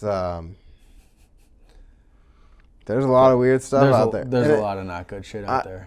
Like, it's a little bit me being paranoid as a parent, I think, but I'm like, okay, this dude, like that guy playing with the kids' toys, pretending to be Anna and Elsa. You're like, okay, but what are you slipping in when I'm not paying attention? Right. What are you doing? Yeah. Because I'm not watching this. No, I'm not. My ears and my eyes are not going to see this shit. I can't take it. I can't take it when I walk in and just hear her say Anya. I'm like, no, shut it off. It's a doll with somebody's hand. No. Yeah, Ryder likes to watch people pretend to be from this game, and I can't even think of what the game is. Five Nights at Freddy's or something like that. It's a horror game. But there's a whole bunch of kids that act it out and play it. And you're like, dude, I don't even want to explain to you why you can't watch this. Yeah. It's this too young. But you can't watch this. Yeah. Oh man. And it's like, but they're not doing anything wrong. You're like, I know.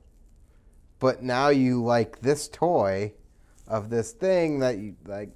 No. Yeah, subject content. Too old for you. Sorry, bud. Like, to a degree, it's kind of like, do you want to see what that is? Because I'll show it to you once. You're going to have fucking nightmares. Yeah, right. I don't want to deal with the nightmares. You're not going to sleep well for a while. But, no. That's why you're not watching that. I did do it to him once, and he's like, why did you show me that? You asked. You thought you liked it. Yeah, this is it. Do you like it? No, you do not. The one that I won't show him, but he loves Pennywise. Oh. Real the clown? Yeah. Oh. Like, he's got a custom pillowcase that's all it and Pennywise, and he's into horror already, huh? He just likes Halloween. Okay. Oh, I get that. I guess I can see that. You know, He suck was you in with the terrified of candy. it, which is why I also think he started to like watching that stuff on YouTube. It's because then he could see how it works to not be as scared. Yeah, that's a pretty deep thought process right there. If I know how it works, why be scared of it? You just step on this button and it moves it. Right. It's not alive. If you don't step on this, it doesn't do anything. Nice. And then he watches him do it enough times that he knows what it's going to do, so it's not scary if it jumps at you. I knew it was going to jump. Yeah, I knew it was going to do that. You stepped on the button, or you moved in front of it the right way. Yeah. Cool. So, yeah, there's things. I don't mind those, but I don't like the kids pretending, and I don't like when it's like an adult doing it. No, that's what made me weirded out. I'm like, it's not even like it's... it doesn't sound like it's two 9-year-old sisters playing with dolls and their mom's making a YouTube channel for them. It sounds like it's the mom playing with their dolls trying to make a YouTube channel. There are no kids. Right. It's just strange and not Not cool. Yes. Not in a I'm good not way. a fan. No. So link to those videos in the bio. Yeah. What to watch if Awful. you want to shoot yourself?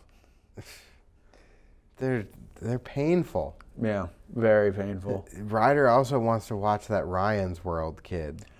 We've never had, Like, nobody's said it about it in our house. I'm like, don't even try in it. as long as you're not watching the old stuff. Okay. Like, now it's, let's play with our friends and do this imagination thing, and like, we're gonna do this, and it's more of a day in the life type stuff. But Okay.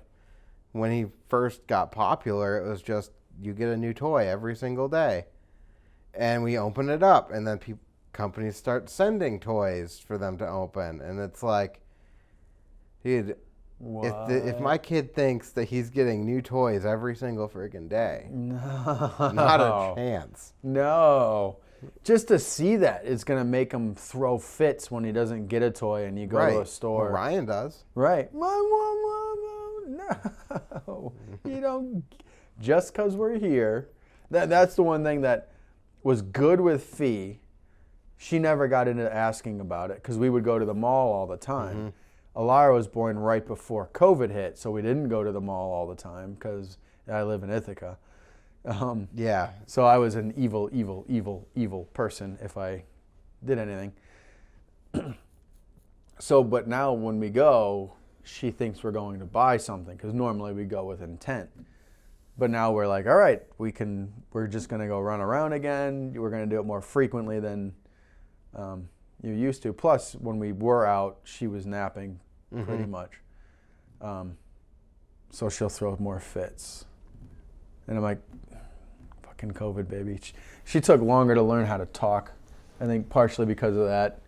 You could see her eyes during COVID when people would talk to her, and she's like, where the fuck did that noise come from? Because everybody's got their masks on. Yeah. And she couldn't. Well, that is a major component of learning to speak, is seeing the mouth move. Seeing the mouth move. The only people, older ladies, I would always thank them, because whenever we would go to a cash register that there was an older lady, she would always drop her mask and talk to the infant or whatever, 1-year-old or however old she was, so that she could see and learn to speak. And so that's one of the struggles with her. But she doesn't really do it anymore. I've kind of pushed her out of it because I'm like, you're not getting a fucking toy every time we go to the store. No. Not at all. Not even close. We're not even here for anything. We're here for exercise. Go run. We're going to go to the hallway in between stores, and you can run there, burn some energy. I want you to step on every single square in this building. Yeah, play the booby trap crack. They play step on a crack, it's a booby trap. And Dad gets hit with something. I don't care. Play it, but jump around, have fun. We're not buying anything. I'll probably buy a coffee because I'm addicted. But other than that, we're not here to buy anything. Yeah. I think if I do take Ryder, I'll probably take him to that Children's Museum of Play again, too. Oh, cool. And you go on Saturdays with him for Yeah. that? We might be able to meet you up there on a Saturday. That'd be easier. Carrie's off. We could all go make a thing out of it. Yeah, that'd be cool. Yeah. The museum has a lot of stuff that's cool. Sweet. The Science Center had a few things, but they were also, during COVID, being in Ithaca especially, very, very strict and shut down things and got rid of everything. I mean, when we went in the one time, I'm like, there's nothing here. We couldn't go in the kids' playroom. The only thing you could play with was like these 2 waterfalls. Weird. Yeah, it was really strange. I'm like, you opened up for this, and I paid $20 to come. Pittsburgh's opened up relatively quickly and was like, you can do whatever. We prefer you wear a mask, but also if you don't. But I don't know, I never minded the mask thing as much as like, if you're going to restrict everything, it was weird. But if I can do everything normal and wear a mask, then whatever. I'll wear a mask. I don't care. I was very I was fine with like main people hub shit for masks. Grocery store makes perfect sense. This is a neutral ground that everybody has to fucking go to. I think food service should stay with masks. If you're in the kitchen making my food, okay, like, you know, you cough or whatever, like, at least there's a barrier of some sort. Mm-hmm. I don't think that's a problem. It's similar to just the fact that you have to wear gloves anyway. Yeah.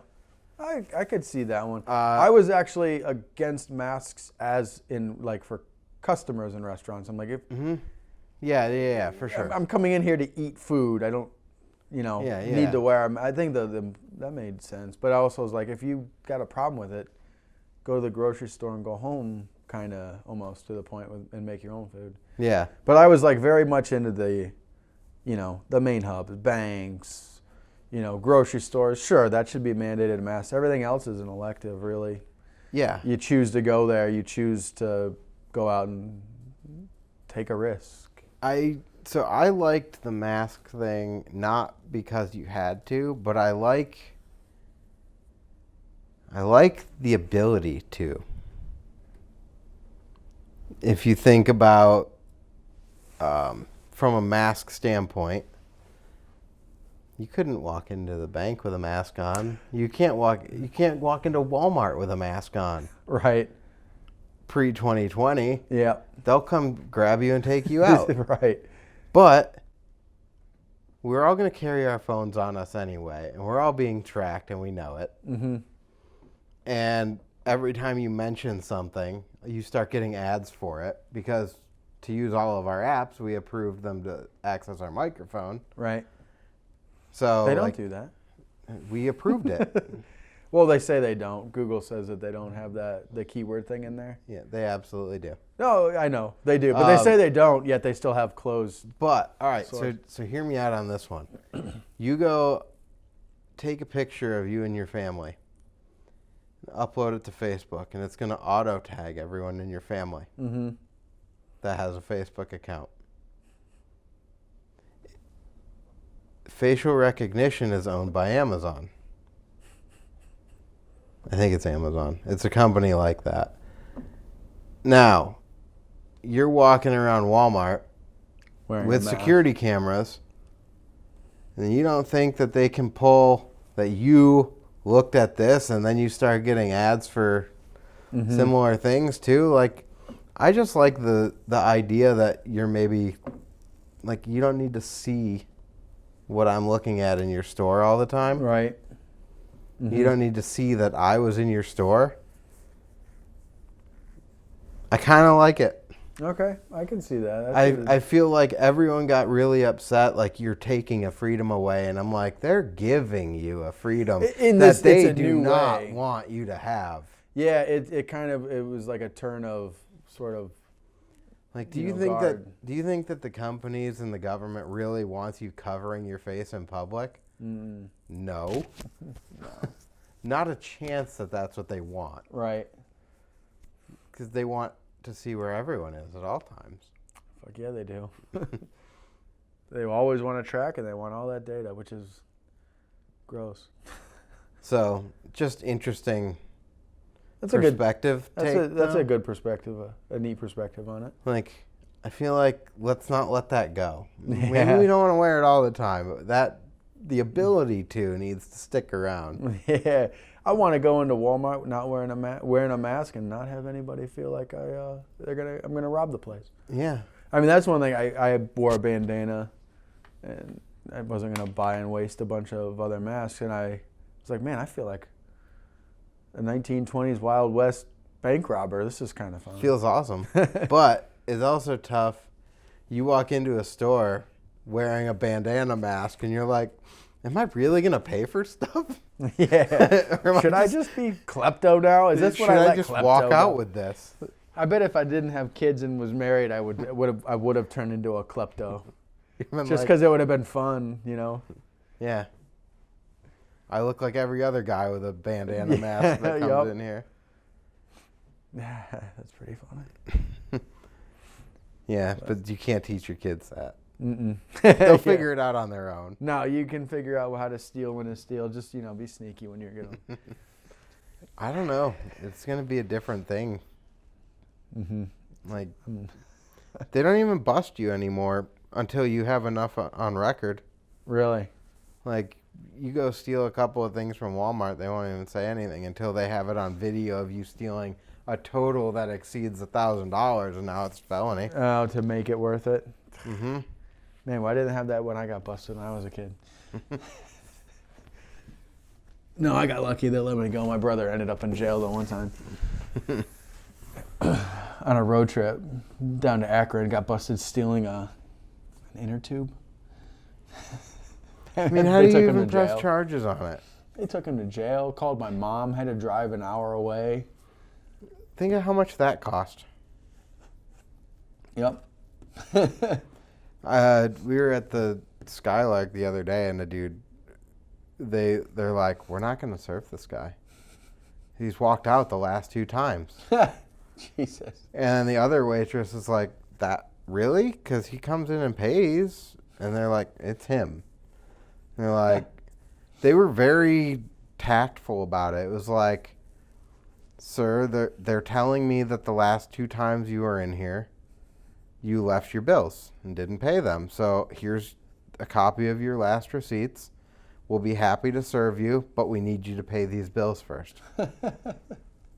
And he's like, gets up and he's like, really? I did? I gotta leave. I gotta go get money then. And he's like, they're like, why are you here without money? Why are you here without money in the first place, you fucking asshole? And so you were going to do it again. Yeah, you planned on. So they did call the police, and they came, and they're like, well, what do you want us to do? And they're like, it's not like we can tell you to tell him not to come here anymore. Yeah. But it's not like we can press charges over $20. Yeah. Oh, man. It's not worth anyone's time to have to go to court for it and everything. Mm-hmm. Yeah, I mean, that's just going to cost him, more, which is the point of it is to punish him for stealing from a business. Well, the funny thing is the waitress is like, I'm not above paying for someone's meal. Like, if he had walked in the front door and pulled someone aside and said, hey, I'm really hungry. I don't have any money right now. Can you do something for me? We'd cover it. Right. But when you come in and you just order and then you leave, I'm not covering that. No, I'm not going to be nice when you didn't do it respectfully. Yeah. And she's like, we've all been there. Mm-hmm.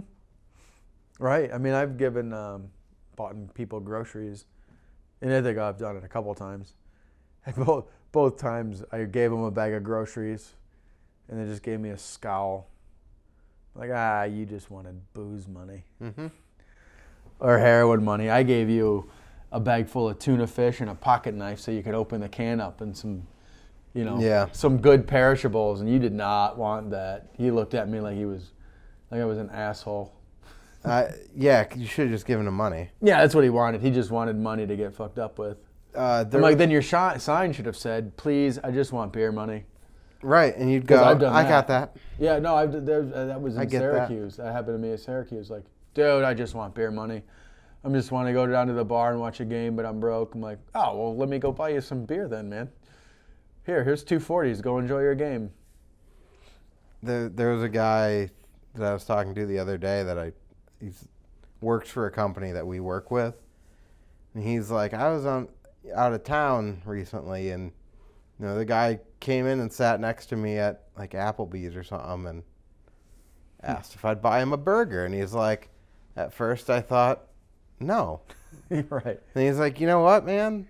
You're not asking me for money. You're asking for food. I can get you a burger. Yeah, I'm more than happy to do that, actually. Right. On second thought, yeah. Yeah, I got you. You're good for it, man. Yeah. So, but funny that perspective changes with that too. Like if you were asking for money, no. Right. And it's exactly like you give the guy groceries, he doesn't want it. No, he's like, God damn it. I don't want hungry, need money, and you take the guy food and they're like, what's this for? Yeah. I don't need food. I just need a bag of dope. Yeah. Damn it. Now I got to eat. What am I going to do with this? Yeah, right. But that's Ithaca, though, with a bag of dope, too. fuck that They place. can just go down to the free clinic and get it, Yeah. which is terrible, but also I still say just legalize everything. It'd solve problems. It at least would make things Safer and regulated. Yeah, right. You know, safer to do. If you can just go down and pick up a bag of heroin and it's not going to be laced with Fentanyl. fentanyl, like, cool. I mean, please stop. I think you should be allowed to go buy that. I think you should be allowed to do it at your own, as you wish. I also think that it shouldn't be mutually exclusive, that you can't not hire people if they're a heroin addict. I think you should be able to make that decision. Like, Right. oh, look, I believe you should be able to do it. But I believe that I shouldn't have to hire you. Right. That's one of my requirements. You can't be a heroin addict and work in my business. But I mean, also, if you think about it too, if it was legal, But it becomes like, at what point do you legalize things then? Because marijuana, like, you know, if you're an on-the-road truck driver, I understand why you can't be smoking marijuana. Sure. Even though a lot of them do anyway. But, like, we do a lot of federal work, so even though it's legal in New York, you go onto a federal site and go to work there, they're going to drug test you on the spot. And it's like, well, but it's legal here. No, it ain't. not in this area. Not in a federal facility. No. It is not. Right. Which, But, you know, all eyes. But, you know, if you can still perform and you don't show up stoned for work, yeah, I know. I don't by care. all means, it should be your choice. Like, whatever your vice is, as long as it don't fuck with what you do here, I agree. you know, then I should have the choice to be able to decide that, or you should be able to choice to decide what you want to do. But yeah, it's like I guess at that point, if heroin and meth and all that stuff is legal, I'm not even testing for it. I won't know unless it's impacting your day. Right. And I'm going to be like, hey, your performance is not good. Way off. Way down. So, like, we're done. That was when my brother and I went to Zappos for the job. They gave you a swab for the interview. Can you show up to an interview sober? Cool. There was one guy in the thing that clearly not sober at all. I don't know what he was on, but he was tweaking off of something. And he did the swab, and then they took him out. I'm like, dude, just an hour. He had to be sober for an hour. Right. Come on. All you had to do is just make it to the swab. Yeah. And then, Yeah. if you needed, like, something Sneak in your off to the pocket, bathroom. Yeah. Oh, man. Yeah, fuck. Wild. But booze is legal. Go get drunk and show up to work hungover. It's all right. I like, I've had a couple of times with, like, different people we were hiring. And it's like, can you pass a drug test? And they're like, not this week. And it's like, can you pass a drug test in 2 weeks? Right. Yes. Cool. If you're able to quit for long enough. We'll schedule it for 2 weeks. Although that ends up not working either. Like when I first moved back to Ohio, I was going to look for a quick job. I was in pretty good shape. I ran a lot every day, did a whole shitload of push-ups and pull-ups, and it still took me nearly 3 weeks to get all the THC out of my system to piss clean. And by that time, it was time to move to Louisville. So I was like, well, that was wasted on nothing. I could have been stoned when I was running through the woods that whole time. Oh, well. Yeah. I wasn't. Saved Didn't you matter. money anyway. It saved a bunch of money. Yeah. It's 10 o'clock, so Cool, man. we should probably wrap. I think we were at like a little bit over 3 hours.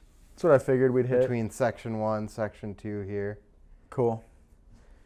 I think we touched upon... We talked a lot. The work stuff. First hour or so was about work. Pretty much. You got anything you want to add? Like, what's the Instagram? Oh, JC Metalworks. No, J Corts Metalworks. J Corts Metalworks. Yeah. And you have a Work BMX one too, right? Yeah, it is. It's Work BMX. I think. Yeah, Brad mostly takes care of that. I think the team guys have the password to load up stuff, but I mean, there's no really push. I've been telling the dudes to really, there's really not much pressure to do anything because I don't have product to even really promote to sell anyways. Dude, I fully understand that. I've said the same thing for a while. Like, well, you should advertise or do this, do that. And it's like, well, I don't have product to give anyone or to promote.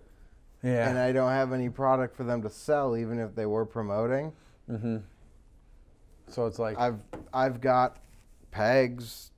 I do have pegs, but like maybe 40. Oh, okay. So if someone orders them, I can sell pegs. Mm-hmm.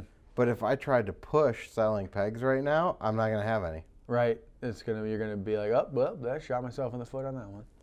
And then like I've got the I Love Pegging shirts. Surprisingly, those aren't flying off the shelf. That's not your hottest seller? Different demographic. Yeah. I'm sure bike riders don't really buy that one as much. Maybe. I mean, well, without it being done as the joke. Yeah. It did get a special shout out on like Team Weed or something. Okay. Or organic BMX means maybe. That makes sense. I think it was organic. Mm-hmm. Just in it for the comedy. I mean, it was like all marked up like, maybe you should research what you're putting on your shirt before you put it on. And I'm like, that's why it's on there. Yeah, do you not get humor? But they commented back, like, imagine going out to the bar wearing your BMX shirt thinking that, right, like, yeah, it's a weird night at the bar for sure. They were girls, but they were asking really weird questions about my butt. Yeah. But And then Jordan and Kate bought one when we were doing the last episode with them, the last podcast, about the Styles for Miles jam. Okay. And then I kept, like, they brought their daughter, and I didn't want to totally say it in front of her. Mm-hmm. But I'm like, yeah, like, you know, the other meaning and everything, like, they let her wear it to school and then got mad that the school made her wear it inside out or something. And you're like, boy. Yeah, you definitely, like, that was... I warned you. I don't think you can be mad about that. Like, Yeah, yes, it's a BMX shirt, and yes, that's a joke, but...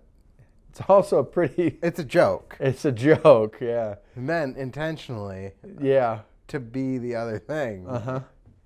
It's mostly meant for you to wear to a bike event or hang up in your closet. Or wear around the house, you know? Yeah. A coworker here, she knew I was printing new shirts for GrindWorks. She's like, "Oh, can I get one?" I'm like, "No." You don't want one. No, you can't. And she's like, "Why? I'll pay for it." And I'm like, "No." It's not why. Like, one, because what if I wear it to work because it's just the two of us here, and then like you wear yours that same day for some reason, and then we're going out to lunch, and no.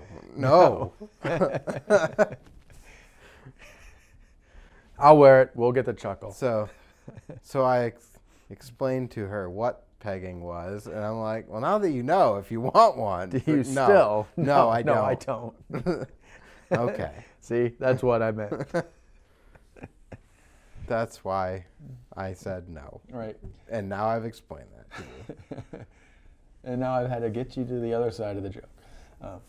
Is there any other things that you had? I have really nothing. I Cool. mean, Unless we want to talk about SolidWorks for an hour. Yeah, right. But we can do that next time. That's fine. We can do it next time. I'm still learning it anyway, so absolutely an idiot about that. I mean, I understand the concepts. I've done the things before, but... Yeah, FreeCAD, SolidWorks. Yeah, I mean, I'm sure that... I don't know what program I had when I was a kid, but I was able to... I liked it, and I could navigate my way through it quickly. The whatever 2-week course I got done in a day. Yeah. Or 2 days where I was like, oh, man. There's the one I like the most is already done with. So in your SolidWorks, though, there's a really nice tutorials. It's Cool. all built in there. Oh, it's in the programming itself. Nice. Because that's one thing I was like, I started Googling around, but I was doing it while Alara was napping, so I had very limited time. Yeah, so I'll show you before we wrap up and get out of here. But yeah, there's a whole bunch of built-in tutorials. Cool. But yeah, I don't have anything. Thanks for coming and hanging out. I really wanted to come out to the shop and do this, but we can do it again and some other time, so it could be very shop-oriented conversations too. And I mean, I haven't even been paying attention to bike riding much at all to have me either. Much bike riding thing. That's the one thing I've learned about I don't know if you ever remember Dave's pedal-driven shirt, the one-man band. I really am understanding what he's meaning, going, fuck, this is doing all sides of it. Yeah, and then you got no time to enjoy what you're doing. Right. And the thing that you're developing, it's like... Mm-hmm. Right. And the basis of what I'm really doing is, building the things, which when I do all other aspects of it, you don't get that done. Yeah. So, navigating, more finding BMX. time. Right. I mean, so now I just gotta, now that the shop's starting to really be smooth, I'll be able to have more time once the weather breaks and I'm not spending so much time on heat management. Mm-hmm. To where I can be like, all right, 30 minutes a week I get to do this, or a half hour a day I do that, to where I can actually start watching videos and give a shit about actually BMX again, as opposed to just trying to build something from negative. The other thing that you may be able to get to at some point, I know you're like, if you're building a ramp in a Mini or something like that, is being a hub though. Yeah. Like if people just swung by and hung out in the shop and you had an Xbox or something out there. Yeah, I mean, that's what I'm slowly working on. It's just going to draw you away from work though. If dudes are coming over and playing BMX Streets on your Xbox, you're going to be like, guys, right. You're freaking killing me. Yeah, I mean, you learn to separate it, because that was semi-regular-ish at FBM. Yeah. To where, I mean, it was infrequent enough that once in a while we'd just go street riding, but it was regular enough that it didn't pull me away too much. No more than the girls would. Like, right, that's fair. Like that's actually, I had to get water up because I would go in to get water in the house and then I'd play with my girls for a half hour to an hour. I'm like, well, I just lost a whole shitload of time of work. And then I'd go inside, go back out to work and go, oh, I didn't grab my water. Have to go back inside and get my water and then come back out. But I mean, I got a pool table set up in the upstairs now. The screen printer is really close to being operational. It's a six color press. Cool. Conveyor belt dryer. Yeah. Like it's a legit fully setup. Set up. I need new tombstones and really set everything up, but it's there. It's ready to be used too for something, Yeah. Anyone that wants to, if they know how to run it, like it's there.